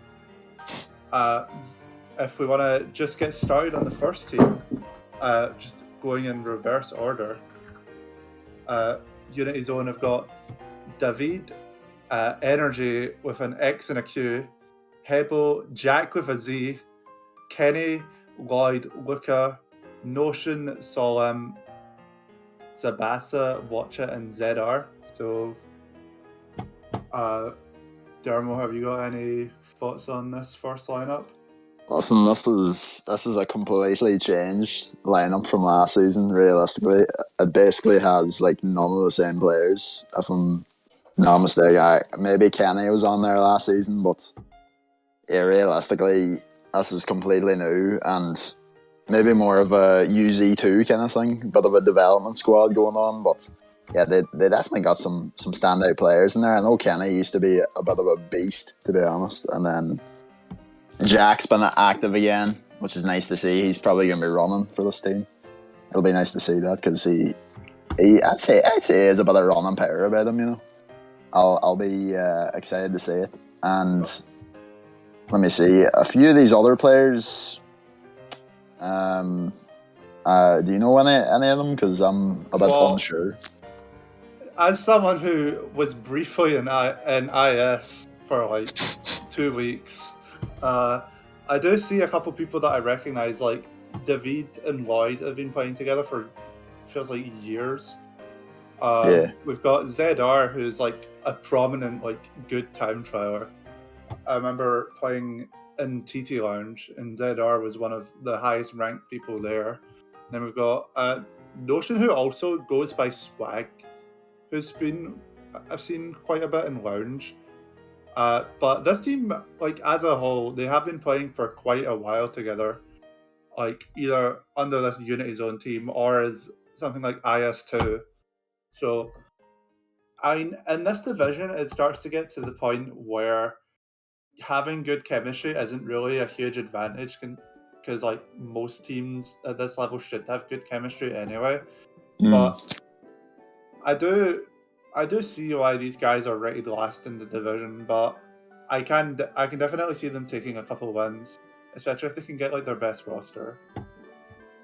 Yeah, it'll be interesting to see if they can push past. A lot of people obviously looks like didn't have much faith in them, but a few of those Lounge players and TTers can be a bit of a question mark when it comes to wars. They could be amazing, or they could fall off the face of the earth. Like so, we'll see how they do. I'd say maybe not last, but I mean, the biggest thing that I worry about like teams like this is like I'm a relatively active like war player, and I never see these guys like searching. So that's true. yeah, I mean, if they can get their scrims up, they can get practice in for the upcoming season. I can see them doing all right, but Yeah, there's still they're still gonna have time to to get the put in some practice work. on for sure. Yeah. Yeah, I think I don't have too much more to say about this team. Do you? I'd say we'll move on to dishwasher lasagna next. Dishwasher lasagna, also What known a name, by the way. also known as Burger Kings too. Oh, all right. We got sorry, we got Bop, Brandon, Garrett, Jip, Kona, KT, Lewis. That'll be Lewis Go. Optimizer, Osif, Parpy, Defsip, and shit. Damn. And SKAZI. Gazzy. Gazi. There we go. So Oh yeah, fair enough. Bit of a strange name, that like. yeah, not a fun one to pronounce. But I'm seeing like a pretty good mix of players. Like I'm seeing a few CT players. It does seem to be a pretty like CT based team. Like we got Kona. I mean, Kona's not really a CT main, but he plays them like a fair bit. We got Lewis, Optimizer, Osiv. Like I think this team, like this team, I feel like could do well. I feel like they have like a very decent chemistry, and I'm assuming Lewis would bag. I'm not too sure. I don't know who it would be, Lewis or Osiv, who are both like pretty strong and I think underrated baggers. Like Lewis was the main bagger for Team Scotland back in the World Cup, Mm. and Lewis could probably run as well. I know he's a bit of a beast at bagging and running on CTs. Like I'm not sure how he is at running regs. You'd probably know more about it since you're Scottish, like. But I mean, I've seen him play. Like he's not been as active right now, just because like I know uni's pretty difficult for him right now, but yeah, like you said, yeah, these guys. Like I could definitely see them winning a good few games because like they may not have any real standout players, like, but they definitely have. I've definitely seen these guys play with each other a good bit. To be fair, Cohen has been around for ages as well. He could run or bag. Yeah, I can see Kona being a decent IGL for this team as well. Like he's been like active in war scene. He knows like what he's doing in terms of like call outs and shots and stuff like that.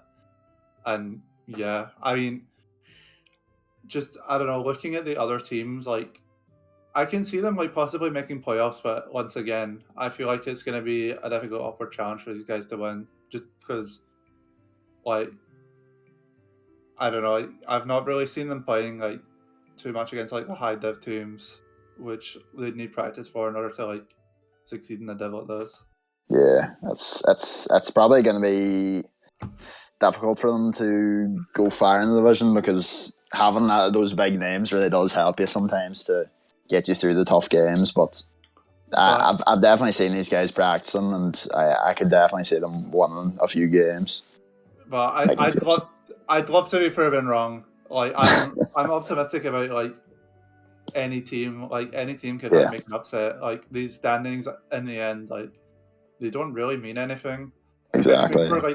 If anything for the low div teams, it's good like encouragement for them to let's prove these guys wrong. Yeah, 100%.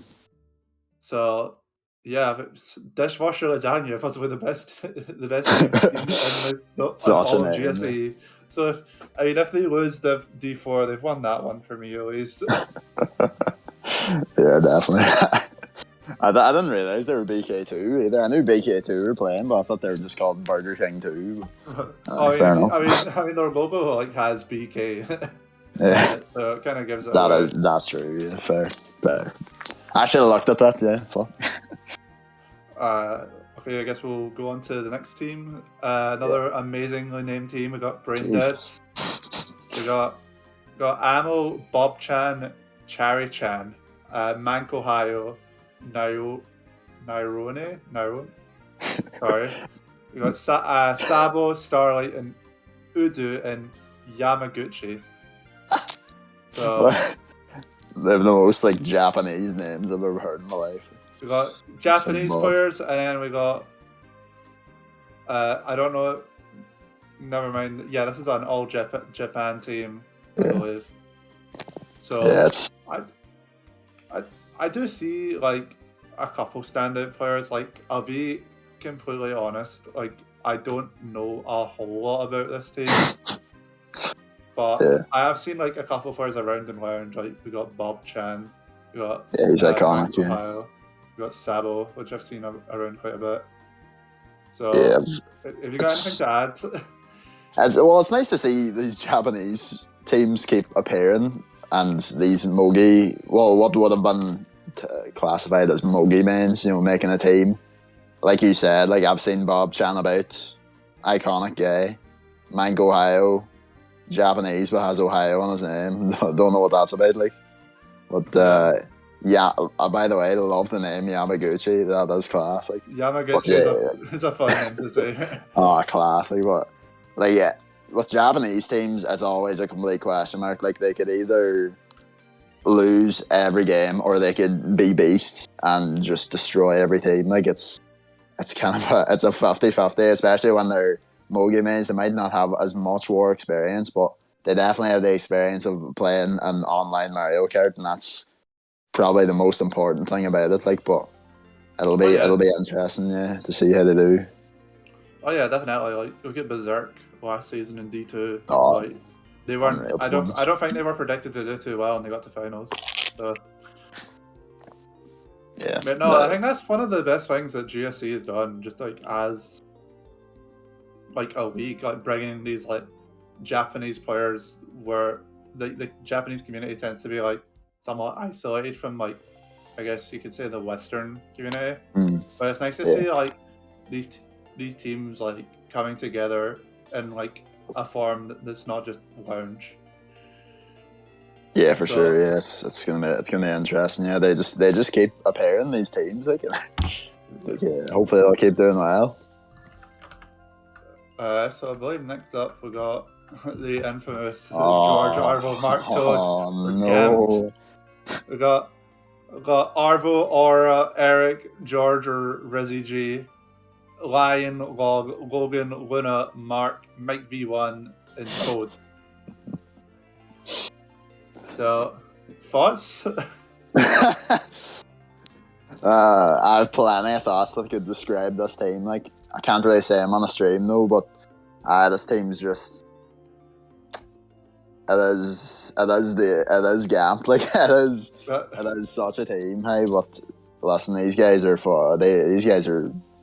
best friends at this point. Like, we don't have to chat about their chemistry, but it's whether or not they take it serious or if they don't take it serious, because that is the biggest 50-50 you'll ever get with Gamp. They could beat JX by 100 one day, and then they could lose to MY17 by 200 the next day. You know what I mean? Like, you don't know what you're gonna get, but like they've got some decent additions. Log the Lemon bagging. Of course. The stream hoster.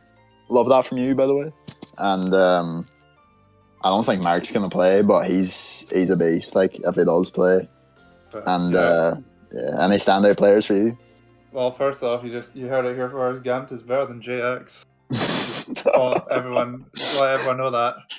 But honestly, like, I can see if these guys can like get their best players, and their best players can actually play and like try. They could win this div like pretty easily. I think. Like, I know Arvo's been hitting lounge lately quite hard. Like, he got pretty far into Class A last season. Jesus. And then Aura, I remember Aura, like, when he used to be active in the game, was like really, really, really good, especially for like the divs that Gant were playing in. Yeah. And then Eric and George have been playing forever. Lion's also been playing forever. I know Log is like pretty decent bagger. Like, he's definitely improved over the past like while. And then Logan, I don't know what that is. Logan. That's Spark UK, X, I right? think, isn't it? Yeah, Spark X. Yeah. So, and if he's not like on ketamine every other day as he plays the game, he's pretty good as well. And then same with Luna. I don't know how seriously Luna will take the game just playing with him like in teams. Like he just kind of goes AWOL from time to Yeah. time. But if Luna plays, I think he can be good. And then Mark and MKWii are also like very, very strong players. It's just the case of them actually playing. Yeah, listen, looking at this team, like they've got some serious players that can play in D2 on their day. Like Luna, if they get a lineup of Luna, Mark, Arvo, Eric, and Lagan, like I don't see who they actually lose to in this division. To be honest, like if they're actually taking it serious, they could 100%. Yeah, they could 100% win this division. I would say. Yeah, I think them being rated 5th is criminally low. Oh yeah, but I can see why they're predicted 5th as well. Yeah, Yeah. It's just gamped. What are you Yeah, really that is the gap. That is the goats. The goats. Okay, we'll move on to my 13. We got Aaron Sko, Azan, Boshe, Cormac, Dragonfly, Fresh Z, Kira, Raptor, Sardine, Spoof, and Weeksy. First off, I'd like to give a big shout out to Aaron. Aaron's actually going to be going to the same. Aaron's actually going to be going to the same uni as me next year, so Alright, big props to him nice. for getting accepted. But Oh, love that. I'm interested to see how this team does. Like, because I remember last season, we played a match against them. They didn't have Leops, who was like their standout carry in D3. They actually didn't do that bad. Like they did not do bad at all. Like these guys are definitely a unit to be reckoned with.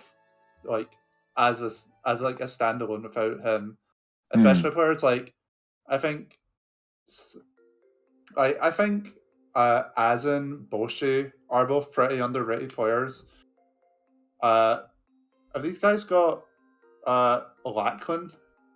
Has he changed his name? Lachlan, I don't think he's here. Is he I on my remember- 14 maybe? I don't No, know. he's not. Is anyone in chat? Anyone in chat able to help? Retain? Okay, he's fighting for retain. Okay, never mind. But yeah, if these guys have like very, very strong and I believe underrated players with that group of Azan and Boshi, and then they've got players like Kira. They got Dragonfly bagging, who's a very respectable bagger for like a div like this, and then they've got players like Sardine, Spiff, and Weeksy as well. Like, well, listen, I have to give a shout out to an MVP candidate right here that you forgot to mention somehow. Can't believe that you've done this, to be honest. Cormac, what a beast. I hope he plays. I know he disconnects a lot, but he was doing great in D3 last season. He did fantastic for the Irish national team, and he could MVP this division every day of the week if he is able to stay in the room. Maybe get a bit of better internet. Cormac, get off the Vodafone, please. But this team's quality. It's nice to see Aaron Sko get into. I love that guy, man. He's been in IF for years now, so nice to see him maybe get back into the Warren scene, GSC scene as well. But yeah, this team's chemistry. It's great to see a team like this rise up the ranks. I hated what they did with Leops last season, bringing him in. I thought it would stunt their development a good bit, but it seems they've got back on track now. They've got their core. Dragonfly bagging, Cormac, AZN, maybe who else running? Raptor might run a few games, but I don't know. I don't really see Raptor playing. Yeah, he's a bit of a C team in, isn't he? But yeah, this team's going to do really well in this division. I would be absolutely shocked if they don't get playoffs. Oh yeah, same. Yeah. I think, in all fairness to Leops, Leops done an amazing job of not letting that happen to this team. Leops, while being the carry, he definitely took these guys and brought them up to a different level. I remember my 13 being bottom div, losing almost every match in MKPS, but these guys are just they're just working their way up, and I'm really, really looking forward to seeing where this team goes in the future. Yeah. Definitely one of the teams to look out for future seasons. Yeah, love to see them climbing. And Iron School apparently has both of the casters back, so for very different reasons. He was in Team Scotland, but at the time of World Cup, he wasn't very interested in the game, Yeah, and he played I think 1 or 2 scrims, but when it came to actually playing World Cup matches, I think he played 1 match. I think he was first sub because Luna just died. So yeah, yeah, it's good. It's good to see him getting back into it. For yeah, sure. definitely. Yeah. I guess we'll move on to Contingency White. Contingency White have got Alex or AT, Behemoth, the legendary Charmander, Cynical, Dan, my Clyde, Lewis, Precision, Ryder, Sma, and Storm. That's Storm W, not UC Storm, I believe. Yeah, you're right. So again, you want to start off? Yeah, so a lot of IF players in this team. Love to see that. Love to see these guys playing games. But yeah, people like Lewis, Cynical, always so solid. CTs or eggs, they're gonna score points no matter what. But I think the main standout from this team, a person that's been improving non-stop lately, Clyde. He's going all the way to the top. He's been improving an unbelievable amount recently. CTs, regs, he's doing great at the moment. So I honestly thought you were going to say Ryder, but all right, he's all right too. I mean, no, yeah, Clyde definitely is an up and coming player, but I don't know. I just want to give a shout out to Ryder. I know he gets kind of clowned on by the CT community just for being Ryder, but this man is improved so much since I first knew him. I can see this guy improving and really being a main core player for this team, along with players like Clyde and Lewis, and also Precision, who I know last season played main lineup for MV1. He was on MV1, was he? I think so. Jesus. Storm Wheel as well, by the way. Storm Wheel. I'll do good in this division, yeah. And then we got some good CT players like AT and Sma or Smoo, however you say that name, and Dan UK, the CT tier 5 non-stop player. I think man must have been in top 10. Yeah, Dan's just always he's been a great man in wars when he's the number 1 player on the team, and he's gonna continue to do it. You know what I mean? He's gonna score. He's probably gonna be an MVP candidate for them, but it's I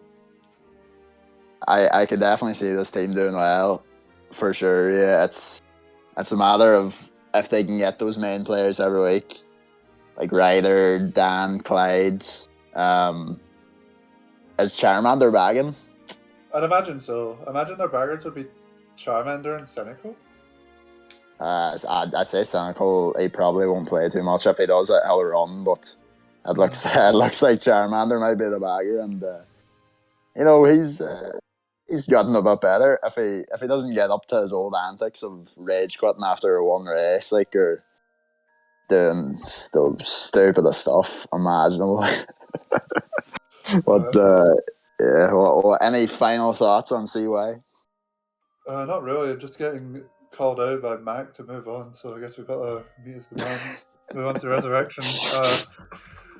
Resurrection. Ooh, I really like this team. They got Burt22, Caleb, Days Erupt, Goofy, Lumi, Norican, Skylar, Spade, Stripe, and Zeno. So I know Zeno will be main bagger for them. Zeno is he's an LV. He's a very, very solid bagger. Definitely one of the best baggers I've seen in this div so far. And then you've got players like Stripe. You got just a lot of the classic RS people. They got Stripe, they got Spade, Norican, Lumi, Erupt. these guys have been on and off playing for like really like quite a long time, and it'll be cool to see how they do this season. Yeah, I'm a big fan of these guys. I know they haven't played in a while, but the players are basically all the same. It's nice to see, Erupt coming back. Days coming into the team. I don't think he was there before, but he's really good. Like for D4, definitely an MVP candidate. And of course, Stripe, the most iconic RS player you could ever think of. Like he lives and breathes resurrection. I can definitely see Stripe being like a good IGL for this team. Oh, definitely. Like, I don't know. I just from warring with him before, like he's been able to just make good shot calls, just make good coordinated moves within a team, and I feel like he's definitely going to be able to like move this team into greatness. I once again would not be surprised, or sorry, would be very surprised if these guys do not make playoffs. Yeah, I'd be shocked. Yeah, and for MV, Stripe's going to be a big must because he's a player with a big impact. You know what I mean? He's been around for a long time, and he's going to have a big impact in this team too. And these guys could have definitely competed in D3, looking at their roster and how long they've actually played with each other. I know it's been a while, but just everybody on this roster, they've been playing together for a long time. Like, yeah, and they've got a very, very like their roster is very like depth. I don't really see a main lineup for this team. Like anyone, for sure. Really play. I agree. I guess finally we'll just move on to the legendary LSU or Longshaft University. You love to see them. We got Forvex, Abyssary, Dragged, Embrez, Fresco, John, Crew, Nook, Tony, Trippy, and Zap. And just from playing these guys a million times, since they seem to be the only clan that we can ever get a war against, I know that our main lineup is going to be Forvex, Abyssary. Well, probably it's going to be Forvex, Abyssary, Trippy. I don't know. Those three, probably. Then either Zap and John, and then their bagger. I say Zap or John because I feel like John plays, despite not being a very, very like fast and high scoring player, like he definitely feels like the backbone of this squad. Yeah, LSU they are characters, like, and it's rare in Mario Kart these days to have characters in teams anymore, and it's as much as I don't like many of them. It's nice to have those kind of characters on your team, and to be fair, they put up a good fight against BZ for that promotion match, and probably deserved to even maybe won it at the end of the day. But if they get that main lineup and if they keep scrumming about 13 times a day, then they'll definitely come close to winning this division if they don't win it altogether, Oh yeah. So, I don't know, any final thoughts on the div? Yeah, it's gonna be a close one for playoffs. I'd say LSU and Resurrection, they're gonna push hard. They're gonna get a lot of 10-point games, and then I think the main competitors for those other playoffs positions are gonna be DY, MY13, Gamped, and then maybe BK2 can push in there as well. But yeah, it's definitely a close one for sure. Yeah, I think I'm honestly the same. Like, I do feel like the bottom three teams, like, it'll be a surprise to see them like push into like finals and like playoffs. But I mean, out of the top five, I believe any of them can win. Yeah. And if one of the bottom three win, that'll be a very, very nice surprise. Yeah, it would be. Yeah. Any MVP candidates? MVP candidates. I'm gonna say Days from RS. Okay. I am going to say. Who am I gonna say? let's say Trippy Sam. I think Trippy Sam is going to MVP the Civ. Bold. If he can get up there and just stay up there, which is like the one thing that he's like very, very, very good at, I can see this guy doing well in the Div. He's also a little bit of an in Div, so that as well. But That yeah, is- I think we'll finally move on to D3. Apologies for going on for so long. I just don't want any teams to be left out. Patience So- is just as rare these days. Exactly. So D3, we're seeing Megavolt predicted first. Then we got L2, Apocalypse, IF2, Burger Kings, Ascension, Caught in a Melody, and that one French team. So thoughts on first team, or the last team, I guess. EC Sabizi. Yeah, Just get up their Sabizi, roster here, yeah. 'cause- Let me see. There we are. So we got. Let's start like Breaks. Starts with Breaks, I think. So Breaks, Dryad, Gisco, JM, Chroma, Luxie, LXDDZ, Matt, Panch, and Shark. Okay, so standout players that I'm seeing right out the bat. We got Matt, Panch, we got Dryad, who's also Shiv. We got Gisco, Oh, and gotta give shout out to my boy Loxy. This man is gonna carry this team.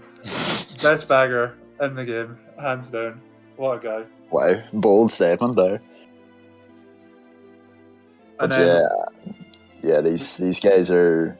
They were playing in that promotion demotion match, and they really did clutch it out match 3. I thought they were kind of gunners after that first match because it looked like LSU kind of had that match dominated. But to be fair to BZ, having that kind of mentality to stick through 3 matches is rare, and they definitely had it. And standout players, Matt. Like you said, the bagger going pretty big, like, and let's see, Shark gonna be playing most matches as well. They're gonna take points away from a lot of teams, but I don't know if they have the strength to really push that much forward in the division. I don't know, like just from like being the caster for that match, I feel like their biggest problem was just a lack of shots. Yeah, Like I feel like if the shot count was more fair and more things went their way, like they could have 2-0'd. fair enough. Yeah, Like, I know Luxie's a very good bagger. I think he was either just happy, like being particularly unlucky. But I don't know. I'm honestly surprised to see these guys this low. I do not think they're going to finish last. fair enough. No, they took a massive L to MV there, I think, but yeah, it's only one match, like, It's so fine. It's just they'll fine. shake it off. It's just their warm up GP. Warm up GP1 got GPs 2 to 10, and potential playoffs and finals. So Yeah, they'll make a push for it. I'd say. I don't think they'll be, like you said. I don't think they'll be a free last place like the predictions say. But it's gonna be tough for them in this division to get consistent wins, which is what you need to get playoffs. Like, okay, we'll just move on to the next team then. So it's Caught in a Melody, also known as IS1. Got Ardit, Charge, Kenny. I think this is Kenny Mars, like the CT player. oh, Karate, Trix, Oshizo, Marcus, Nicholas, and Raz. So they've got like their big 3 in terms of like Charge, Karate, and Raz. yeah, And then they have got like a million fourth players. Like they've got Oshizo, who's been improving quite a lot. I know Espian's a pretty underrated player. Mm. They got Ardit, who's been playing Lounge quite a lot lately. I think he's also been like improving in that sense as well. And then don't know who'd bag for them. Like, Um, I know like Raz and Karalte tend to go backwards, like when they've not been playing too well. Maybe Karalte would be bagging for them. I don't yeah, really I think would. Luciano was that Iron Monkey. I think so. Yeah, I was thinking that. Yeah, he's probably gonna be bagging most matches then, I would say. But yeah, Karate does tend to bag when he's not playing well, And which is like, most of the time. oh shit! You heard it Woohoo! here first. Sorry, Dermo's only been a caster for 1 week and he's already blaming people. Oh, what have we done? I'm so getting fired, boys. No, but yeah, we played these guys in finals last season, and they are a super tough team. Like lots of chemistry. They got the skill for sure to compete in this division, and that big three, Charge. Yeah. Charge is a super consistent player. To be fair, he's always on the board high, and Raz has been improving. As much as I hate to say it, like he's been improving a lot. I remember taking like a big long break from the community, like a good year, and I came back. Raz was RT Emerald, and like when I left for that year, he was like between silver and bronze. So I was like, what has happened in this 1 year? But yeah, he's definitely been improving once again. Like as much as I hate to say, and I've been playing with these. I bagged for them for like 2 weeks, so I do know this team quite a bit. Yeah, and tough experience. It's just typical IS. Yeah, They also got like Marcus and Salves. I believe Salves is the guy who's like RT champion in Knockout Lounge, if I'm not mistaken. like the Troy Lounge. so he's good at staying out of those low spots. Yeah, he's good at playing the Troy farms. I don't know if he'll be good Nice. at be able to transfer those skills into the big boy leagues. And then Marcus is another very, very solid player as well. Yeah. Yeah. This dev is so close. Like I can see like any of these teams winning. Like, Yeah, for literally. sure. It's either this or D2. I think are the closest devs in the whole all of GSC. Yeah, this division it's definitely not going to end up how it's lined up here. Anyway, let's just say that. Oh yeah. Yeah. Let's move on to my boys, Ascension. We got these guys are like the most criminally underrated team in like all of GSC. I swear. Remember them getting rated last in D3 last season? Almost made playoffs. Now they're in the bottom half again. Which I think is a bit unfair because they have gained a couple players. They got. Oh, have they gained a couple players? I don't think they actually have. But they got Maybe. Edge, Josh, Nani, Nota, Philip, Sawyer. They got Suni Woonie. They got Spritzky. They got Stubbs. They got Twingy. And they got Under and Zilla. Like, I don't know. These guys have been improving. Like, I know Stubbs is like a very, very, very solid war player. I played with him quite a lot. I know Nani and Sun have been like getting up there in terms of regs. Like, I know Nani got to like RT class S, and then I'm pretty sure Sun is not far behind him. Yeah. Like we got Twingy. I imagine would be bagging for them along with Under, who are both pretty solid baggers. And then you got Nota, who like if Nota actually played, like he definitely has like the capabilities to just do very, very, very well. Like this man is like one of the most underrated players. Like this whole team is just so underrated.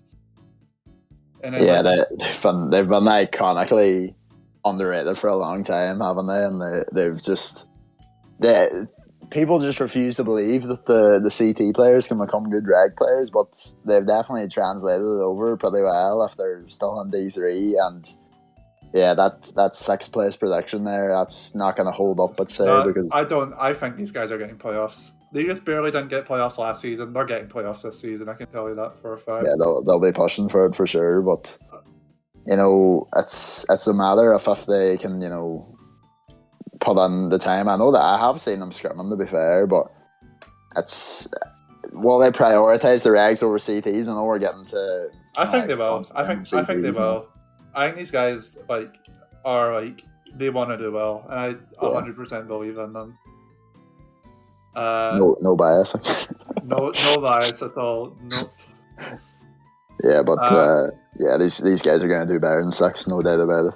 Zala, also a really good rag player.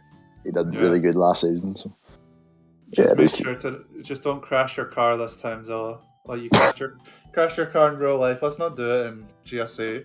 Jesus. And next is we got Burger Kings. We got Alan, Chris, Def, Mank, Orange, Political, Rerum, Scythe, Solo, Space, the legendary Trombone Wizard, and Victor. So star players. Sorry, right out the bat, we see the legendary Victor. Oh, What a guy! what a man! The goat himself. Like. He has definitely a character. One of My the players icon. of all time. And we got Orange from CB, and then we got like Solo, and I think Rerum is getting up there as well. Yeah. And then we got like players like Alan and like Mank, who've just been playing for quite a long time. I imagine Mank would be back for them. And I know Mank is bagger. Yeah, that's it. I'd say Mank will be back, and yeah, is that EXE, Alan? Yeah. Oh, very good. Yeah, so yeah, it looks like the additions they've made. You know, Alan, Orange, I think they added, and Victor, obviously. Yeah. They lost Days, who's a really good player, but Victor's definitely a good replacement. If he takes it serious, he will be one of the best players in the division, as always. If he takes this seriously, like he's definitely like an MVP candidate for. Oh, definitely. Honestly, I don't see it. Honestly, I don't see him taking it seriously. I don't. He never does. He's not properly taking the game seriously in like a good couple of years, I think. Yeah, it's been a long time, man. And now that he has Trombone Wizard on his team, like I'd say him more trying to probably bully him for 5 weeks than actually try and score points for 5 weeks. But yeah, this team's gonna do well. Like I'd say their skill is at least on par or above what they were last season. Obviously, Solo was one of the best players in the division as well. I think he nearly MVP'd D4 last season. So yeah, just got to transfer those skills up into the big boy leagues. Exactly, yeah. But when you're getting to D3, that's when you're getting to the big boy territory. Then that's the transition between small boy and big boy territory. But yeah, this team's gonna do well for sure. It'll just be interesting to see like how this team is able to meld, like because it does feel like I know Burger King's played last season, but it does feel a little bit like an Insta team still, as far as like Victor joining. Yeah, and possibly no leader to really take charge of the team either. Jup's not here anymore. Yeah. I don't really see a natural leader in this roster anymore. And possibly like Solo or Orange. I really don't know. I don't have much experience like playing with these guys, so it's a bit hard to tell. The only player I've played with is Mank, and Mank will be bagging. So yeah, when you got players with big egos like some of these guys have, Rerum and Victor, you need somebody to put them in control of it, and they might have a few problems with that, but that remains to be seen. And sure, we'll move on to the next team now. So you want to just ramble on about your own team? maybe I shouldn't. No, I don't know. Don't go for it. The stage is yours. All right. Okay. So we got Alex Ita, Alpha, Callum, Chi, Big Bo, Cross, Dermo, Gala, Jonah, Alec, Leon, Lonnie, and Moises. So we're gonna want to live. Okay, bold claim. Yeah, bold claim. No, but like realistically, it's gonna be a tough season. I know we just won D4. We lost Naki, who MVP D4. Obviously, that's a big must for us. But we replaced him with 2 more players, Alex and Chi. And you know what? Chi's been doing really good for us recently. I know he's not too experienced in wars, like a lot of players and that stuff are, but he definitely has the potential to go far in the competitive scene. But yeah, obviously people like Cross, Lonnie, Alec, they have experience for What would you, days, you know. what would you And say what would you say the main lineup is then if you have one? it'll probably be at the moment me, Cross, Lonnie, Big Bo, and Leon bagging.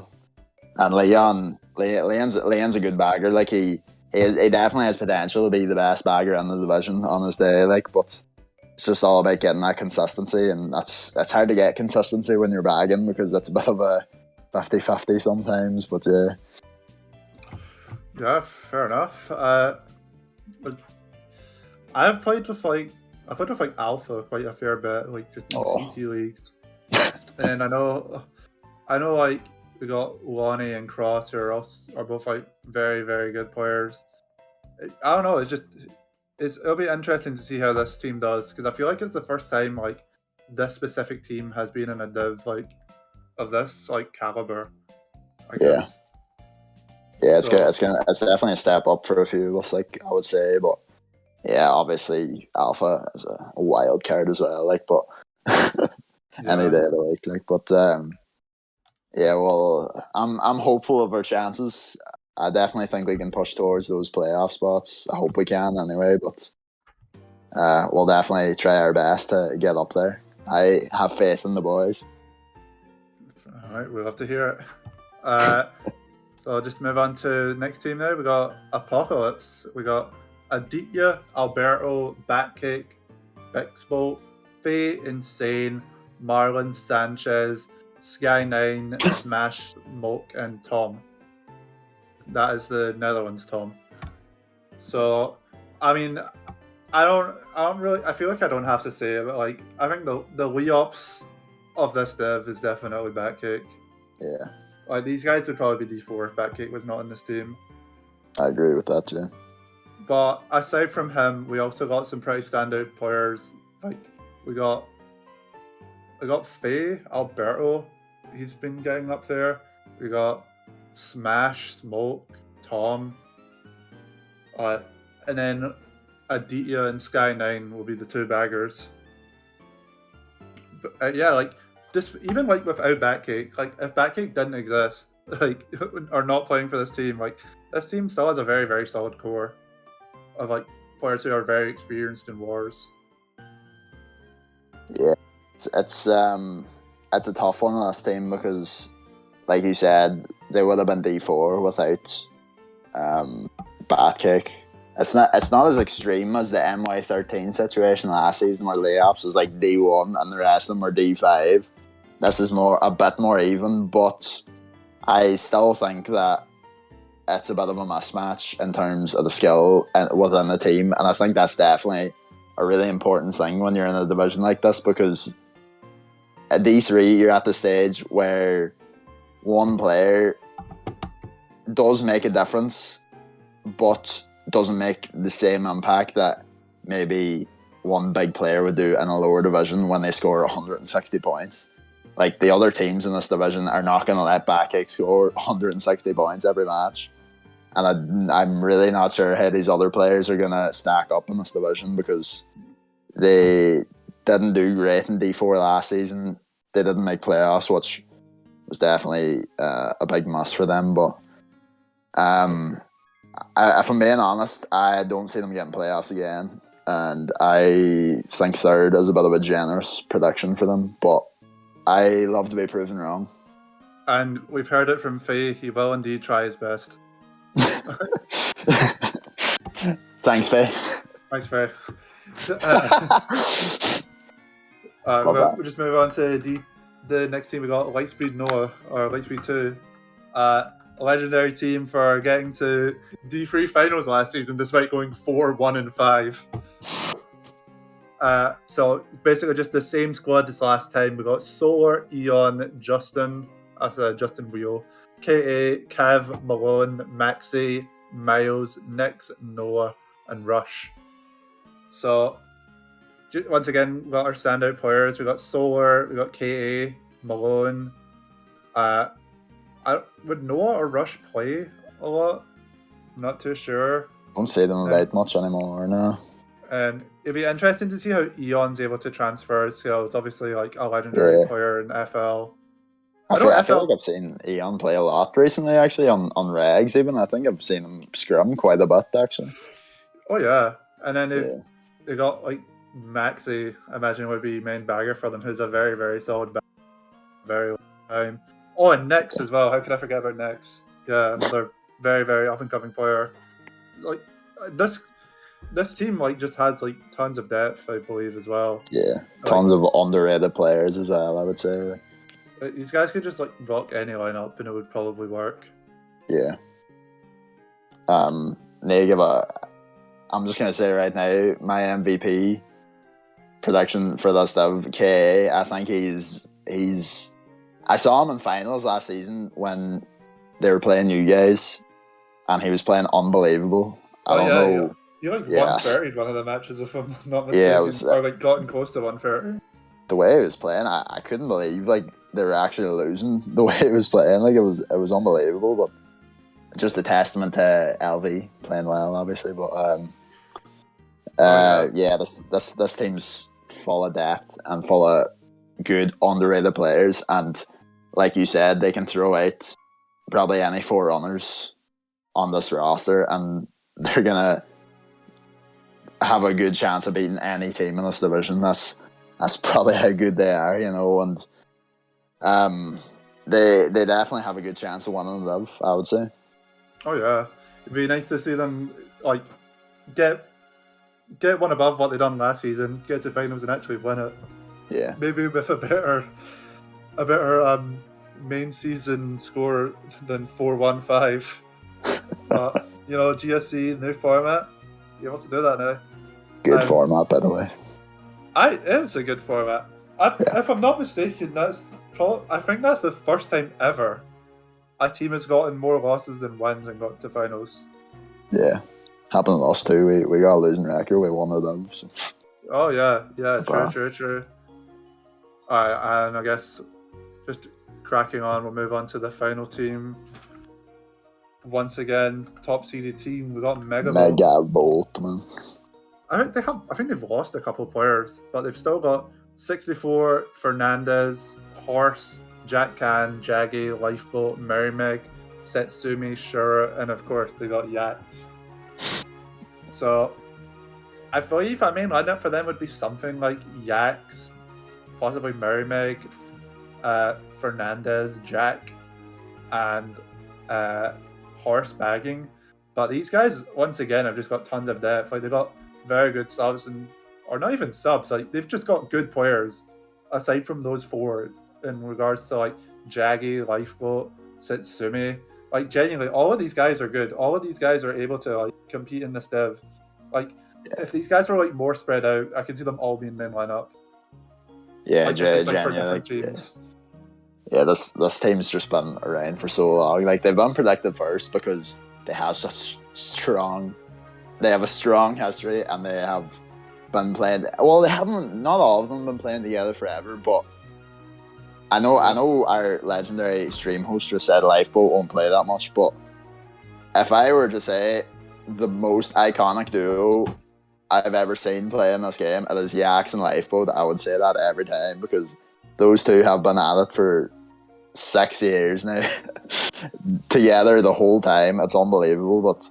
Yeah, they're really, really good players. Yaks, you know, they get a lot of abuse for being a lucky team, and I can say it because every time I play them, I get angry and want to break my controller. Like, but I'm a big fan of what he does. You know, he's a great end-game leader, and he's a great leader in general to keep this team going for such a long time. But yeah, maybe a bit weaker than last season.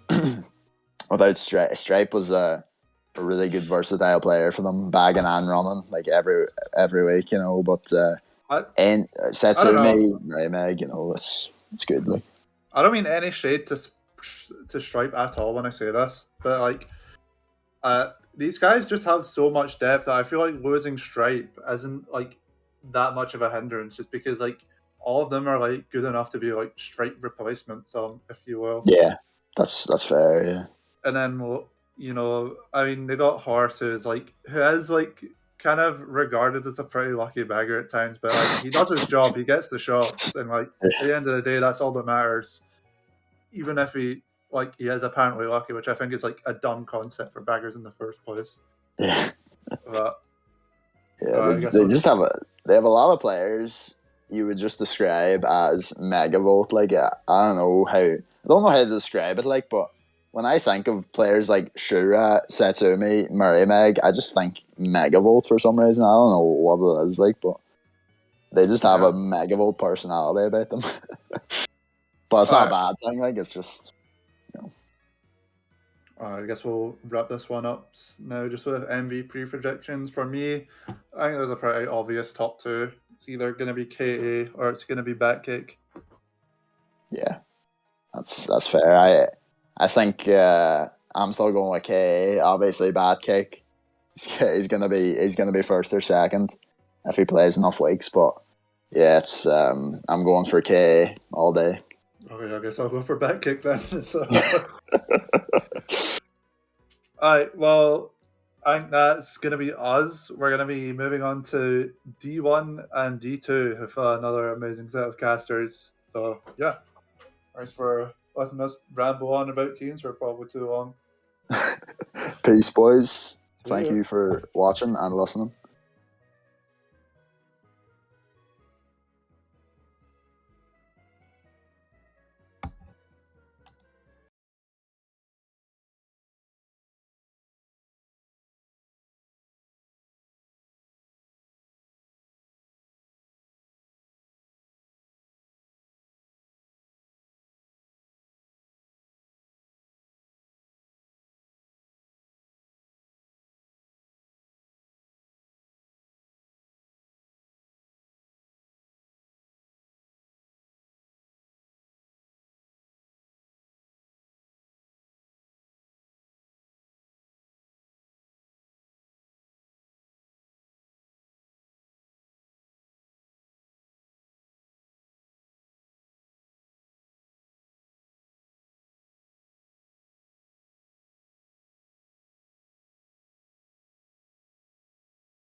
Okay, hello.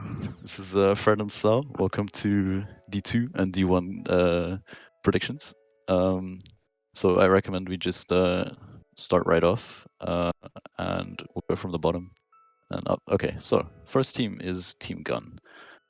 We have Akio, Baor, Cobra, Cosmos, Dalkir, Fatal, King, Medi, Nico, Sasa, Xenon, and so on.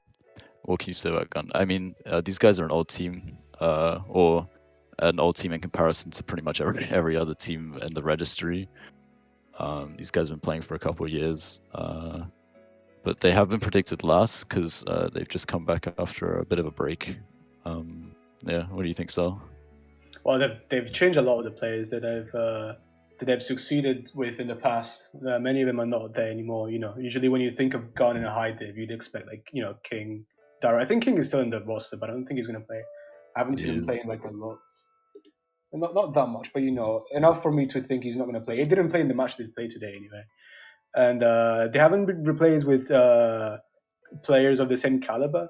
And, I can see why people predicted him last. I don't think they're going to do that bad. Still, I think it's a fine prediction to see him at the bottom. Yeah, I mean, they just played a match versus the first seed, actually, Infinite Moon, and I'm relatively sure they got beaten by over 100 points. So yeah, I mean, it might not necessarily dictate the rest of the season for them, but it's a good indicator of how they might perform. So yeah, you just see them coming in at last place, to be honest. But yeah, I mean, I think these guys, you're gonna have to just see what they do because they got some new additions like Zoan. This guy's obviously been around for a while, but but he's played with different French teams. I think he just got recently added to Gun. So it's interesting to see how he'll potentially perform. But then you got the sort of you got Nico, who's going to be an aerial U. This guy's pretty much the core part of Gun. And then you got Xenon, who's also very good. You know, he'll just be. I think the main guys getting the points will be Nico, Nico, Xenon, and so on. And then you always got a. Yeah. I think it's their best player, Zohan, by a bit. Yeah, this guy's also got a big load of war experience. So, you know, again, they've just recently come back. So let's hope they, you know, scrim over the weeks and can potentially build up some confidence and get some nice wins. But yeah, I think we should be good enough to move to the next team. Yeah, LV. Some D2 plus team. So we got Arvin, Callum, Derek, Fire, Hibbert, Ivan, Nathan, Psycho, Ryan UK or British, Swampy, Zach, and Zenith. Okay, let's look at these players. So I think it's actually quite a wide sort of skill range of players. I would assume that their main lineup will be definitely Derek when he can play. I'm not sure how often this guy's scrimming. Obviously British. And then they'll probably cycle Fire, Ivan, Psycho, or you know, Nathan and Swampy and Hibbert will potentially also get some play time. Even Callum played in the promo match for D2, or in finals as well. I think he's probably one of the ones that play more. Yeah, I mean, there's other players as well. This team is like very similar skill level to Gun, but like for very different reasons. It's just that like the LV just lack depth mainly because they have Derek and Ryan, which you know could very well be, if you had two more players like them, they could very well just straight up win D2. But it's like even within the main lineup, it's just the lack of depth, and just a pretty substantial skill gap within players, and you can look at and point it out like straight away. Pretty easy to recognize. Yeah, I think these guys, I mean, this is sort of a group who I mean, some of these players have been playing together for a while, or at least not consistently, but over a certain amount of time. LV have also been around for a little, I mean, maybe coming up to a year now, a little over a year. So they've definitely put their hours in, I would say, and they've got their chemistry and they know what works. And I think this will definitely be an interesting team. One more thing I want to say is that I think D2 by a lot has been considered to be the most interesting looking division, due to the sort of tight teams, and the fact that the skill is very sort of closely bunched. So it, again, as a whole, it'll be interesting to see how this div plays. But LV is definitely a team I'm looking forward to, and they're also looking forward to see. And I'm definitely like, so again, their roster is very sort of focused on improving players that have still got, you know, a lot of time and skill left to gain. So yeah, let's see how these guys improve, and you know, potentially see them in D1 in the coming seasons. Okay, yeah, what's the next team? EXO. Okay, so we have Articuno, Cookie, Ethan, Goomba, Jay, Jose, I think that is, Max, Dabi, Sing the Savannah, Spart, Yoshter, and Zane. Alright, also, these guys were originally seeded D3, then they beat, who was it? Was Lightspeed 2, I think, in the, I think it was L2, yeah, they won 2-1 over BO3 after losing the first match, I'm pretty sure. So yeah, they've definitely earned the position in D2, and this is also, I guess, why people haven't casted them, haven't predicted them right at the bottom. These are some very, very good players. Also, you got, I think they'll probably be mainly rolling with Articuno and Yoshter. These guys will be playing every week. And then Zane, I'm not sure how many weeks this guy will play. Yeah, Zane was in IF1 last season, but he did not play many weeks, so it'll just be interesting to see how many weeks he plays. Goomba, again, depending on how much he can play. I know this guy is not too active. I feel like they just register him every season and then he never plays. Yeah. They're just for numbers. But he's a solid player. But I definitely think the sort of hard hitters will be Yoshita and Articuno, or not the ones who will be showing in week out. These guys have also been around for a very long time, again, in comparison to everyone else. I guess Savannah will be bagging. And yeah, I think the main sort of playmaker will be most likely Articuno. I think this guy will probably end up being the most important player in the roster for them, because this guy's a very good player. Been playing for a while. He just knows how to make plays and be consistent, etc. Any more comments? I'm Saad? surprised. I'm surprised they weren't predicted last, because like not because I think they're the worst team in the div, but because like for example what happened with BZ, they won their promo match, but they were being placed in the div below at the first, and they got predicted as last in the div they just got promoted into. Kind of surprising not to see them predicted as last, and this team similar problem as LV, even though maybe not quite as obvious. But again, good players, but lack of depth, maybe lack of activity by some of them, namely Artie and Zane. I mean, I'd say none of them played too much actually, but there's some that like you just see they never get rusty, like Yoshita. You'd think that he'd fall down a bit after not playing for a bit, but he never does. But like I don't know, I feel like maybe rust for players like Artie and Zane might hit a little more, considering they haven't played at all basically last season and they haven't been screaming a lot. I don't know. Sixth is a fine prediction. I'd say we could see them a little lower as well, especially considering who's below them in the prediction in the graphic we have run in front of us. Hey, I think we should transition into the next team, which is UC. This is an interesting team. Okay, Jose was not Jose. Jose is in the UC registry. So we have Ayanami, Ayana, which is Dose, my favorite favorite Chilean player. Bodge, I guess, will be acting as sort of a reserve bagger. Got Henry US. We got Jose, got Lambo, we got Mephisto, who I'm presuming is their main bagger, also known as Okereke. We got Mi Omega, we got Sky, also known as Saki. We got Sane, we got Storm, we got also known as Donaldinho. and we got Yasu, and we got Zenoki. Alright, a lot to talk about here.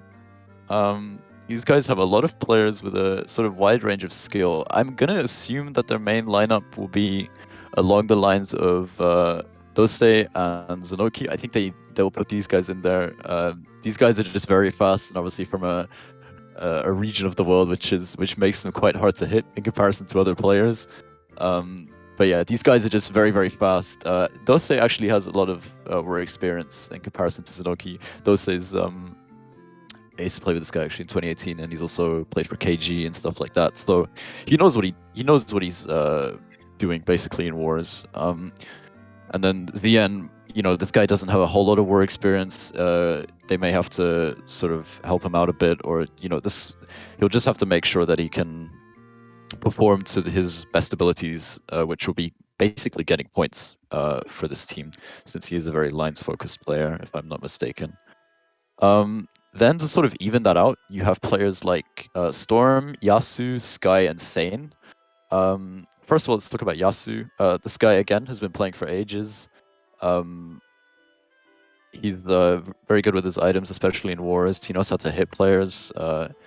Just again, he's just a very smart war player, and I think this is a very good thing to have when you have very fast players like Zian and Dose. So he's just going to be able to level that out. Same thing with Storm. I think he's their leader, or Sky's maybe their leader. But yeah, Storm again. Yeah. Storm, just again, been playing for ages. He knows what he's doing. Played a couple wars with this guy. He's very good at the game. Yeah, and then we got Saiyan. Gotta love him. I hope he plays a couple weeks because he's a very interesting player to watch. Also very funny. He might keep the spirit up or whatever. This guy's just a funny guy. And then we got Sky. Yeah, he's also just another American player, also very good. He's their leader. I think UC has been playing for a while, and or around the same time as teams like LV, a little over a year, and the guy's sort of been there the whole time. He's probably their main core player, so we'll be probably seeing him play a couple of weeks, definitely. Then you got other players like Henry US and Mi Omega, and Lambo and Jose. I don't know how much these guys will play. I think Henry US might play a couple weeks. This guy's been grinding the game for a bit, so yeah, it's definitely an interesting team. These guys will have to scrim a lot because I think the main issue might be a lack of chemistry, despite the fact that they've been around for a while. But if they use their core, they should be good. You got any more comments, Sal? Or if not, I'm gonna. I think this team, the complete opposite problem with LV. Much more depth, much more activity from like single individuals, but no real star player. Maybe some future star player like Sonoki, but for right now, I don't know. I've changed my mind about them. I had them more towards the top of the star when I was predicting, like before the seedings even came out. But like looking better at the other teams, I feel like they're just missing something, and I'd say they're probably gonna just miss on the playoffs. But yeah, they have a chance, most definitely. I don't think they're gonna do it though. I think these guys are definitely underseeded to an extent. I think these guys are definitely capable of beating higher teams, for example, like Berserk and CS. These guys can definitely put up a fight. Yeah. All right. Let's go to the next team, which is MW2, I believe. This is a very interesting team. MW2, even though they're the only MW team Yeah, that you've there's registered. the MW1. But yeah, these guys have been going around as MW2 for a while, so I can see where they get the name from.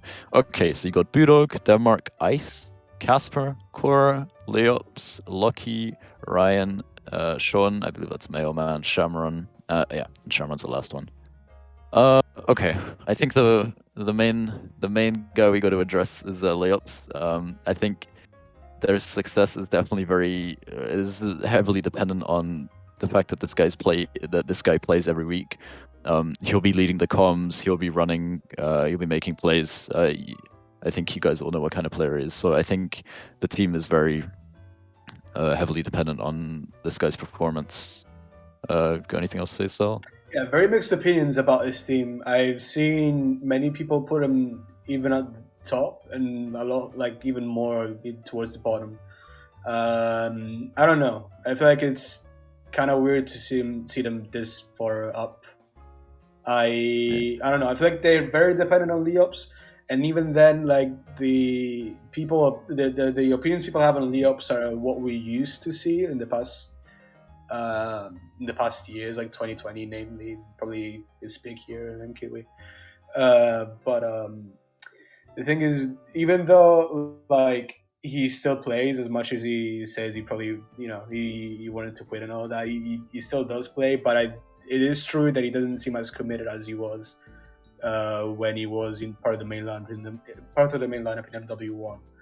So I don't think he can make up for the gap that the rest of the team has compared to the rest of the div. I don't know. I don't see them doing very well. I had them at last in my prediction. Yeah, I see these guys. I mean, again, I see these guys going a bit lower. I think Leops he has a tendency of sort of playing with a mid-div team. I think he's done it. I mean, I think a couple of years ago, WL season 15 or something. Yeah, he did it with GX. Yeah, I was on that team. He's done it. He did it with MY13 last season, I believe. And I think both of those times he never actually won or made it to playoffs. So I think there's definitely that to take into account that Leops can't be all five of them. I think we can just briefly look at the other players as well. You got Lucky. I don't think this guy will be playing a whole lot, but he's also probably their second best player, I would say. Maybe Casper as well. So I think Leops, Casper, maybe Cora. These will be the main three that these guys will be rocking with, and hopefully they can get lucky to play a few weeks.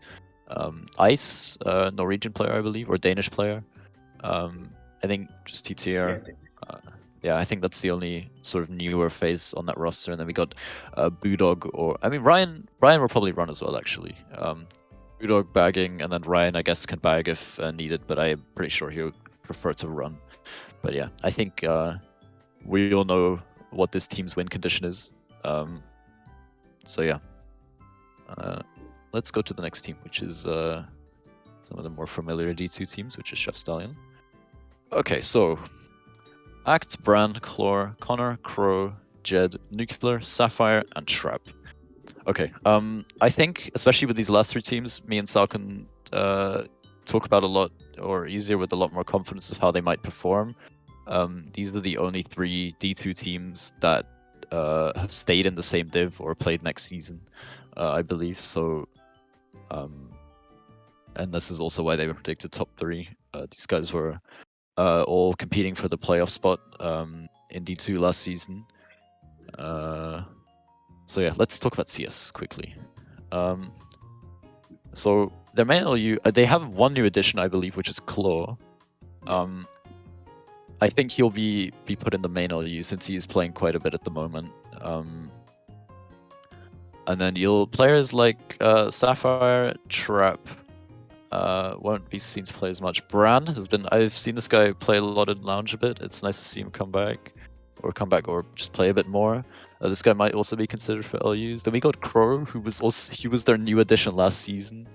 I don't expect this guy to play as much as he did last season. No, Crow played for LZ last season actually, if I'm not mistaken. Crow is also a new addition to CS. I'm interested to see how much this guy plays, but I'm pretty sure the main guys CS will be rocking with are Jed, Nuclear, and Act, and then they'll Did probably they put lose Claw in there. anybody compared to last season? Because it doesn't really add up. Because I'm seeing quite a bit of names that have never really played with them, and Claw and Crow being the new ones. Did they lose anybody?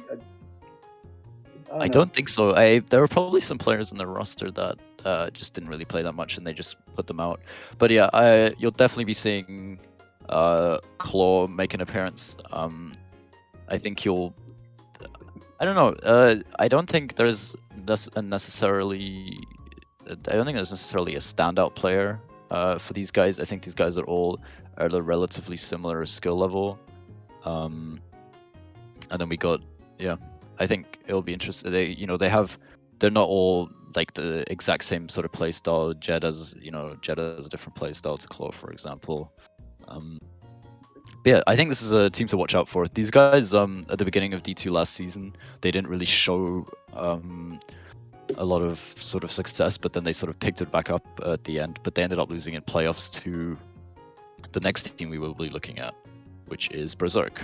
You have any last comments on these guys? If not, I'm gonna move to Berserk. I don't know. They just look really good for the div. That's all. That's pretty much all I can say. They look pretty good, even though they don't have the same depth that some other team might have, like maybe IF have.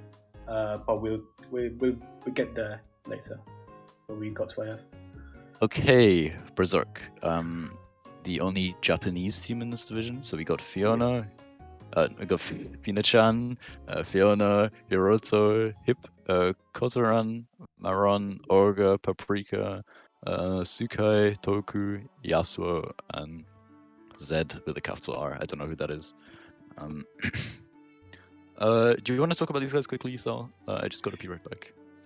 All right. Well, with Berserk, it's quite obvious that you expect them to be at the top of the prediction of this season as well, considering they barely missed out on the win on the D2 last season as well.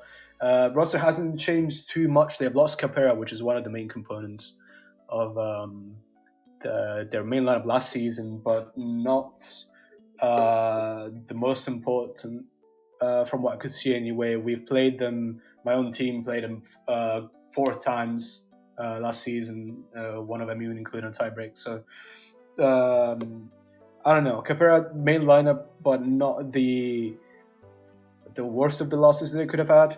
And I think they have Hip to replace him anyway, or Hype. I don't know which way you're supposed to pronounce it. I'm pretty sure he wasn't there No, he was there. He played the finals. Yeah.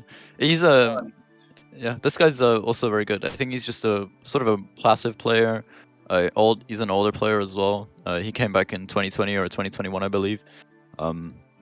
Definitely very vital to the team's success, or just the team having a good show. Have you talked about the new additions I have or not, so?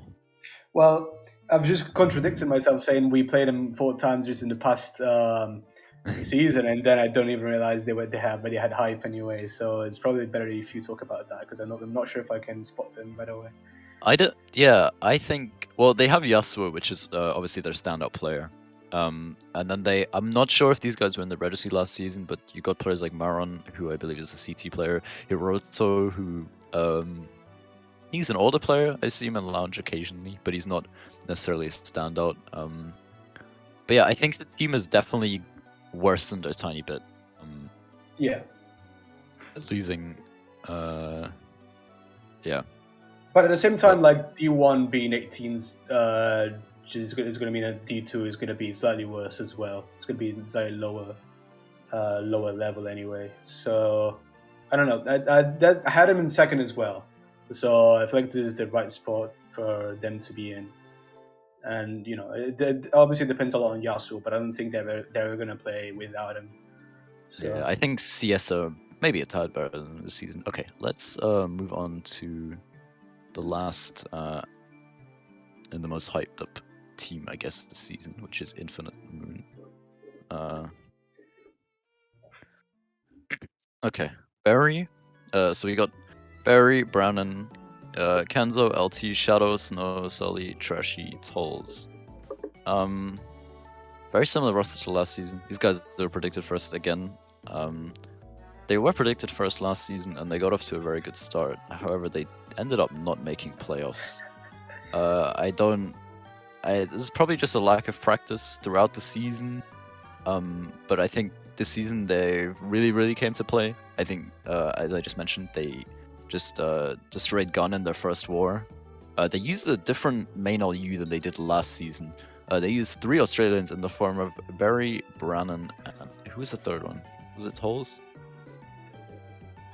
That Tolls LT.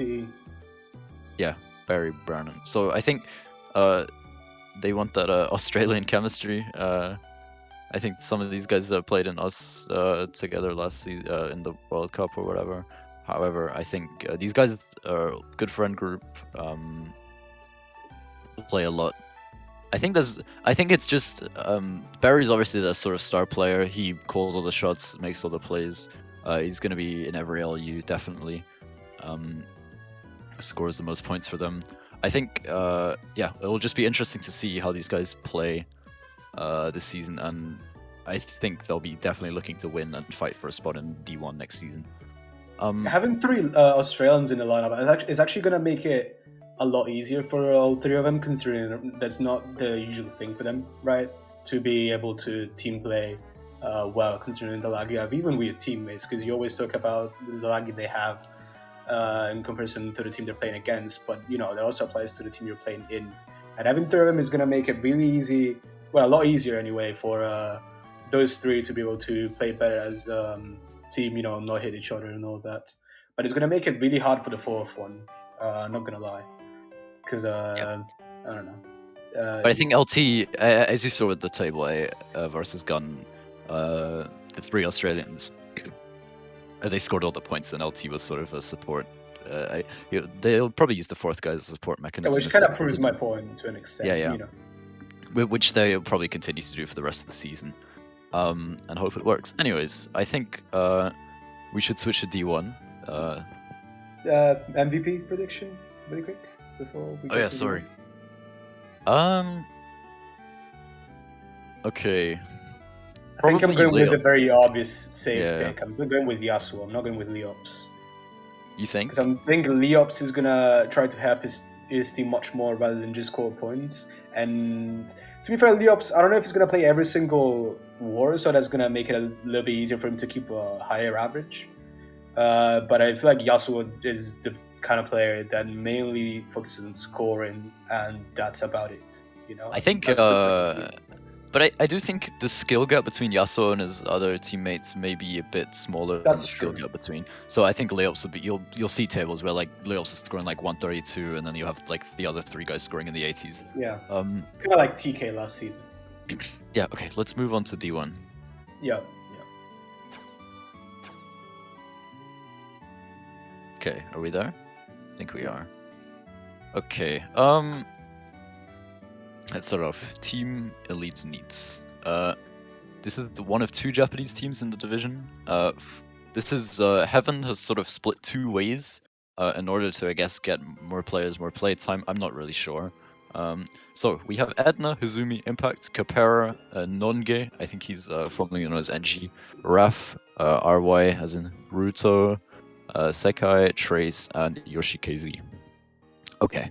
So Capera will be sort of, I'm guessing Capera will be main LU. This guy's been playing in sort of high-level wars for a very, very long time. I think he's going to be very important in this lineup. Yeah, and then I think the second guy we're going to have to talk about is Yoshikaze. This guy's been playing... This guy's been showing himself in Lounge in the last couple of years. And he's a very, very strong player and very consistent, and I'm going to presume he'll be their star player. You want to say anything, Sal?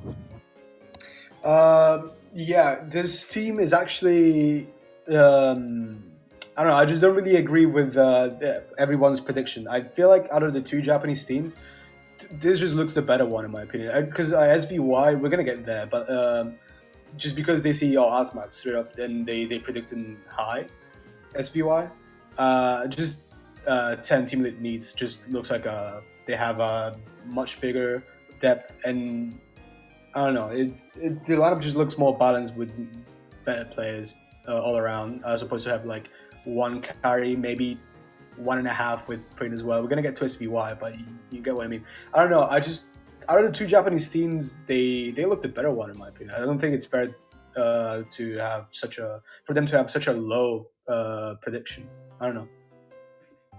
Okay, yeah, I think a lot of these new teams, it's cool and all to talk about the roster. However, you want to mainly see these guys in action and see how they perform over the season. It's going to be interesting to see how these guys perform. However, I do think it is an accurate prediction to predict them at the bottom, and I think a lot of people, these guys, I mean, their average prediction was 7.29, and there's 8 teams, so these guys are consistently being predicted in last. But I think their main goal in this division is just to try and show that they're maybe worth a bit more. But yeah, I think that's it for this team. Let's move on to L1, also known as Lightspeed Kitty Cats. Okay, we got Brody, Kristen, Evan, Goober, as in Alex US, Iris, Hyon, Maisie, Matt, Monies, Taka, Zesty. Okay.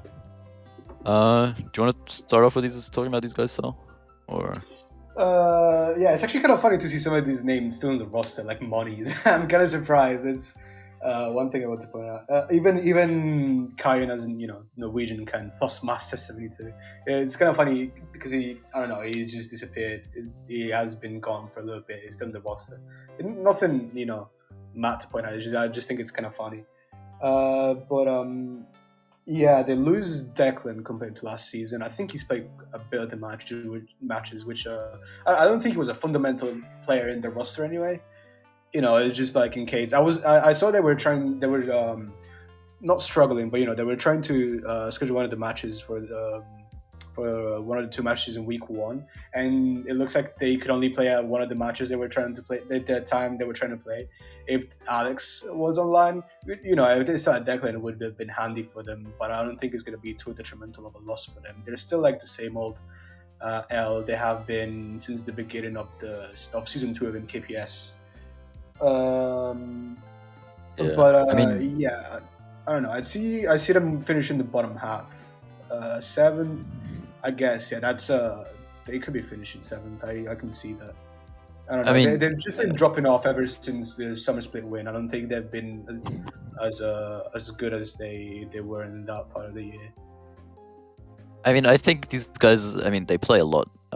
They have a lot of chemistry, and they did place rock bottom at the end of last D1. However, they still managed to make it into D1 due to a few teams dropping, I believe. So yeah, I think again these guys' goal is to just show what they're worth, basically, and maybe try and get to playoffs or whatever. I think this team is they all have very solid players and they're definitely capable of doing so. Very even skill level. But yeah, let's head on to the second Japanese team, which is just called SVY. Okay, so I think here we go. Amphas, Asmact, Deco, Negima, Non, Prin, Rui, Scar, Sebas, Shamo, and Yuyazu. Okay, I think again this is a similar thing that we're sort of looking at MW2. There's only one reason why these guys are really D1, and it's because of Asmact. I think this is, he's probably one of the best runners on Wimfei. I don't think that's much of a discussion. This guy's always in the front. Very, very fast, very, very consistent. Definitely their star player. Then we have other players like we can start off talking about Yuyazu. This guy's also quite fast. I don't know how much he'll be playing though. He tends to be quite an inconsistent type of player. However, he's been playing for a while. He's an older T tier. He plays a lot of lounge, but if he's having a good day, if he's being consistent, playing smart, I think he can also score points for them. Trend room friend. Oh, sorry. I'm filming. Okay, and then I think the next player we should talk about, or the next two players, are Bryn and Deco. So I think Deco, again, this guy's been playing for a long time, an old war player. He played with HRST for many, many seasons. Was in their main league, I'm pretty sure, or definitely got a lot of weeks in. So this guy's he's considered, in the top echelon of. He's considered to be in the top echelon of Japanese players. So yeah, I think this guy's also very important to their success if they can manage to do so. And then the final main one we talk about is Prin. I think he's a newer player. I'm not too sure actually, but he does play a lot of lounge. Which let's hopefully he can transfer it into sort of playing smart in wars. But yeah, I think he's more of a passive player, but I think he's also important in their lineup. However, this team is again heavily reliant on Asmact. Any other comments, Sal?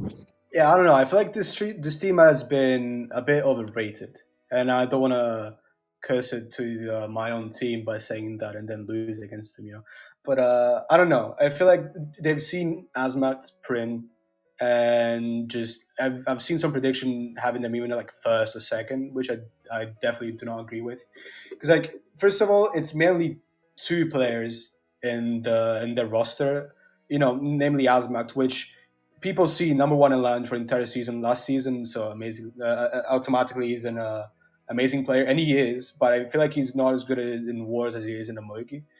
And he's still amazing. He's going to be the carry of the team by a bit. I don't know if the same can apply to Prin, who is also like fairly good in lounges, towards like the diamond level, that sort of below the puck. But I don't think he plays too much wars at all, and he's supposed to be their second best player.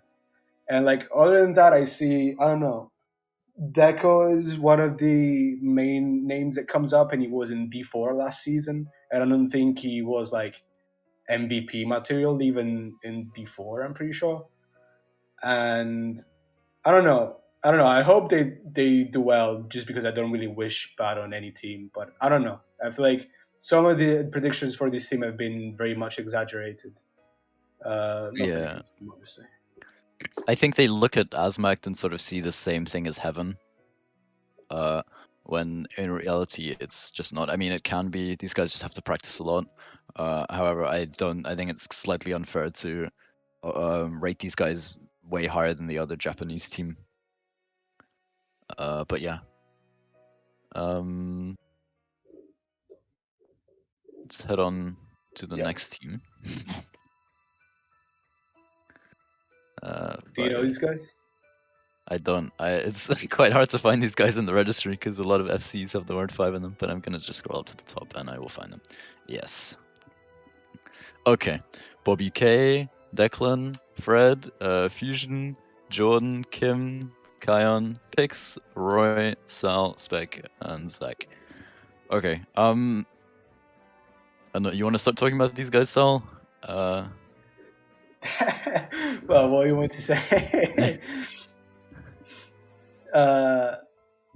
Well, I don't know. Fifth, I want to start from talking from like where we were predicted. I'd say fifth is kind of fits into the name, especially 5F, 5F. Yeah. I could see that happening. I don't know. It's definitely going to be very tight between third and to eighth, basically. I don't know. In fact, just JX and SC are above everybody else. I'd say every team between third and eighth can get. I wouldn't say any spots, but I don't know. I could see us getting third if literally everything goes away. That's probably not going to happen, but if literally everything goes away, we could get up to third. If everything doesn't go away, we could still get eighth. I don't know. Just it's basically in the middle of what we could end up being, which makes sense in a from a mathematical point of view. I think this is. I mean, yeah, we're and U team started off in November or so, or early December, and we worked our way up to D1 through one season of GSC and playoffs, etc. So our main goal this season is obviously just show what we can do in D1. I think we can just briefly talk about players. I think the main goal is to sort of stick with our core from last season, which is Fred, Sal, Zach, and Scamp, and then have a sort of a fifth rotating player. We have a couple new additions, as in Declan and Spec. These guys will help out, obviously. Got Salvatore, who's the star player, the point getter. We love him. What can I say? And then, yeah, we've scrimmed a lot, and we hope to do well in the division. I think that's. I'm not gonna talk about my team forever because it's a bit weird. Okay, AV have asked me to skip their analysis.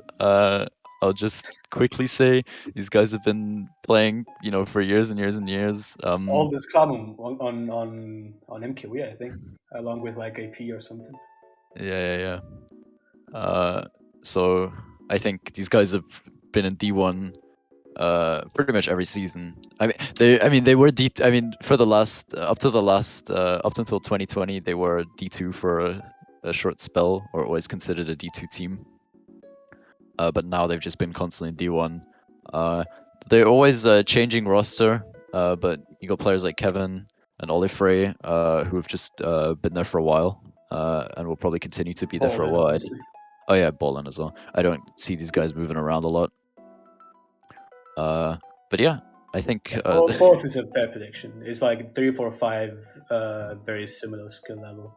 So yeah, fourth is about right in my opinion for what AV has proved. Do they still have Sharon in their roster? Because I don't think he'll play anyway.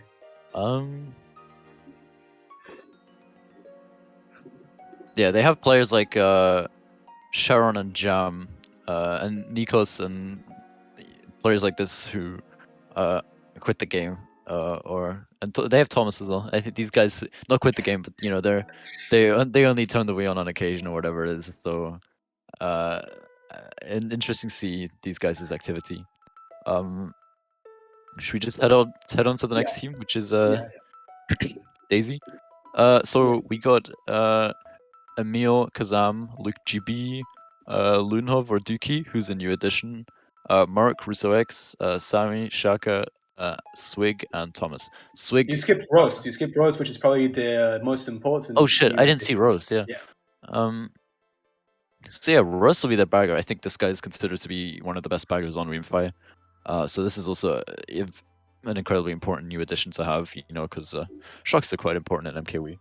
Yeah, they were. Their bagger was, according to many and to myself as well. The no offense to like Shaka, but bagging was their biggest issue in last season. They could have done a lot more if they had a bagger who not only got more shocks, which is the most obvious part of bagging and can be very RNG very often, but especially getting less pens. That's the recurring theme I saw last season when Shaka was bagging. Was they had at least a -5 basically every match.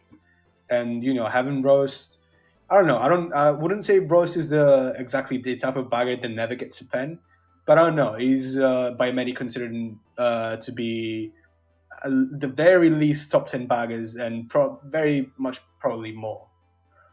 Yeah, So I think the same. It's Daisy. I mean, they haven't been playing regs. They don't have a huge showing on regs, but same guys. Just a very common roster. They have Dookie and Swig being the new additions. You shouldn't sleep on players like Sami or something like that. Is very important. In yeah, the Sami is sort the of type pack of play. player that if you had a lineup with 4 Samis, that probably wouldn't be the one, but he's a good player to have as a fourth. That sometimes gonna score if he benefits quite a bit from the shocks and all that. He's not the type of player to fail a lot. He's just a good fourth to have, especially when the rest of the roster just mainly fast players. Players that have their main strength in just playing straight up fast. Yeah. I think it's just these guys placed very average last season again. I assume their new additions will try and play a bit. Again, it'll just be interesting to see how these guys perform. They have a large selection of baggers than Roast, Mark, and Shaka, but I'm pretty sure they will be mainly going with Roast. They have players who don't play online, much like Luke GB. Russo X hasn't been that active recently. But it'll be interesting to see what LUs these guys bring out. I'm just going to imagine that the LUs will vary quite a bit over the weeks. But yeah, I think again, Daisy just second season in D1. I guess I'm just going to try and do well. I don't think these guys are considered winners. I think there's not really too many in this division are considered winners apart from the two that we're going to talk about now. You can see from the numbers. Yeah. I mean, there's a. Yeah, I mean, Daisy predicted Two clear third. favorites. Favorites. Daisy predicted third, but they're predicted 2.1. They're average. Yeah. I think we'll just head to the last two teams. The first one of them being Superbia. So we got Edison, Jazz, Casper, Mac, Revan, Revise, Serena, Sean, Starstrike, and Vincent. Again, these guys have been around for a while. They play a lot. They play basically every day, don't they? Basically. You can see they have a quite a wide selection of baggers, even though they lost Orange. That's a slightly shorter roster than what I'm used to when I see Superbia, but still wide selection of baggers with both. Well, I'd say I guess it's probably gonna be Mac every week, but I have Serena. I don't remember if he was there last season, but I have Jazz as well, who he's also not gonna play, I suppose, but he's still there. Edison can still bag even though he's not gonna do it. It's gonna be Mac most weeks, especially, but I don't know. It's still an important thing to point out the wide selection of baggers they have, and some of the baggers also still being able to run perfectly fine, especially if they're playing towards the lower end of div, like Mac, for example. Yeah, I think these guys. I mean, Mac is probably considered to be one of the best baggers in this division. And I think for runners, they're gonna most likely be rotating around the same sort of players like Revan and Sean and Vincent and stuff like that. Yeah. Yeah, sorry. But I think these guys played second last season. They had a hard time in the final, I believe. They barely beat Heaven in the playoffs, and they had quite a hard time in the final. and it's because of this next team. And I think that's a good way to finish off Superbia. These guys have been showing up in the top sort of tier of MKWii for a while, and hopefully this is their lucky season. Yeah, the fact if they get second or first depends partly on them, but very much on JX, which is the team we're going to talk about now, because it depends a lot on if. Well, first we can look at a roster, even though I'd say everyone who's watching the stream is probably very much familiar with them. If you want to read the roster, Fred. I can't find it because of I'm just finding JX Girl Squad. Blog, is there any chance you could read them out? Because No, I have it right in front. Okay, It's, cool. You read them out. the usual suspects: Frozen, Jake, Jeff, Mike, Mora, and Sam from last season. Sean as well, I suppose, even though he's never really played and he's not going to play. A couple of new additions with Ken, Onan, and Thunder. And I think all three of the new additions are probably going to play quite a bit, considering the big news about JX is that neither Frozen and Jeff, well, they say they're not going to play, and I believe that only partly, I think. Because I'm pretty sure they said something similar in the middle of last season as well. Correct me if I'm wrong. Yeah, I mean, I think I think the main thing that we're probably going to see here is, JX maybe sort of using their newer players or their sort of newer LU for the first couple weeks, and then maybe having some close calls or just using their star players in the playoffs. But yeah, I think these guys won't show every week like they used to. But again, I think these guys are obviously the clear favorites. Definitely the best team on Weemfi at the moment, even if they're using a worse LU. So yeah, I think D1. There's not a whole lot of sort of top teams that have been playing at them recently.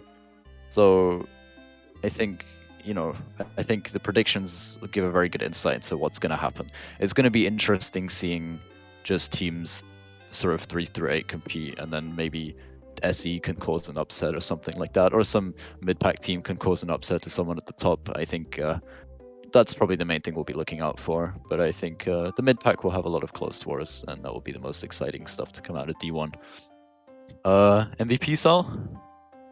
This is a lot harder than D2. D2 has some 3 or 4 clear favorites. D1, again, it depends a lot on who plays in JX. And what you're supposed to look out mainly for is team carries. The people that are definitely good enough for D1, maybe even at the top of D1, but play in the lower teams. So potentially Asmat is the very, very obvious pick, and I think you cannot skip on him on this very season. So I'm gonna be the boring guy for once and just say Asmat. I think you'll be seeing some players from SE getting like a 34 average or something like that. Nothing crazy, but maybe a 34 average or a 35 average might even sort of barely scave out the MVP. You got some mid-pack teams who have carries like a Sal or Asmact. These guys can definitely cause some damage, especially in some wars like, if someone's playing a lower team like Lightspeed or 10. I think you guys can put some points up, and that, because I don't know, because the thing is with the top 2 teams, they might all go crazy some wars, but maybe the next player might score 120 for them the next war, if you see what I mean. They might, there's not going to be one guy who's clearly carrying them every week. But yeah, I think this is I think we're good. I think again, interesting division as I previously said. Yeah, I think that's it from both of us and all the MK Boards media Twitch channel. So that was it for the predictions of every single division in Grand Star Cup Season 2. 7 divisions, we'll see the outcome. Keep in mind your predictions if you've made them in the Discord server. Let's see at the end when the divisions are over to see how close you got. Good Yeah. evening, everyone. Yeah, see you. Thanks for watching. Sorry, AV, and bye.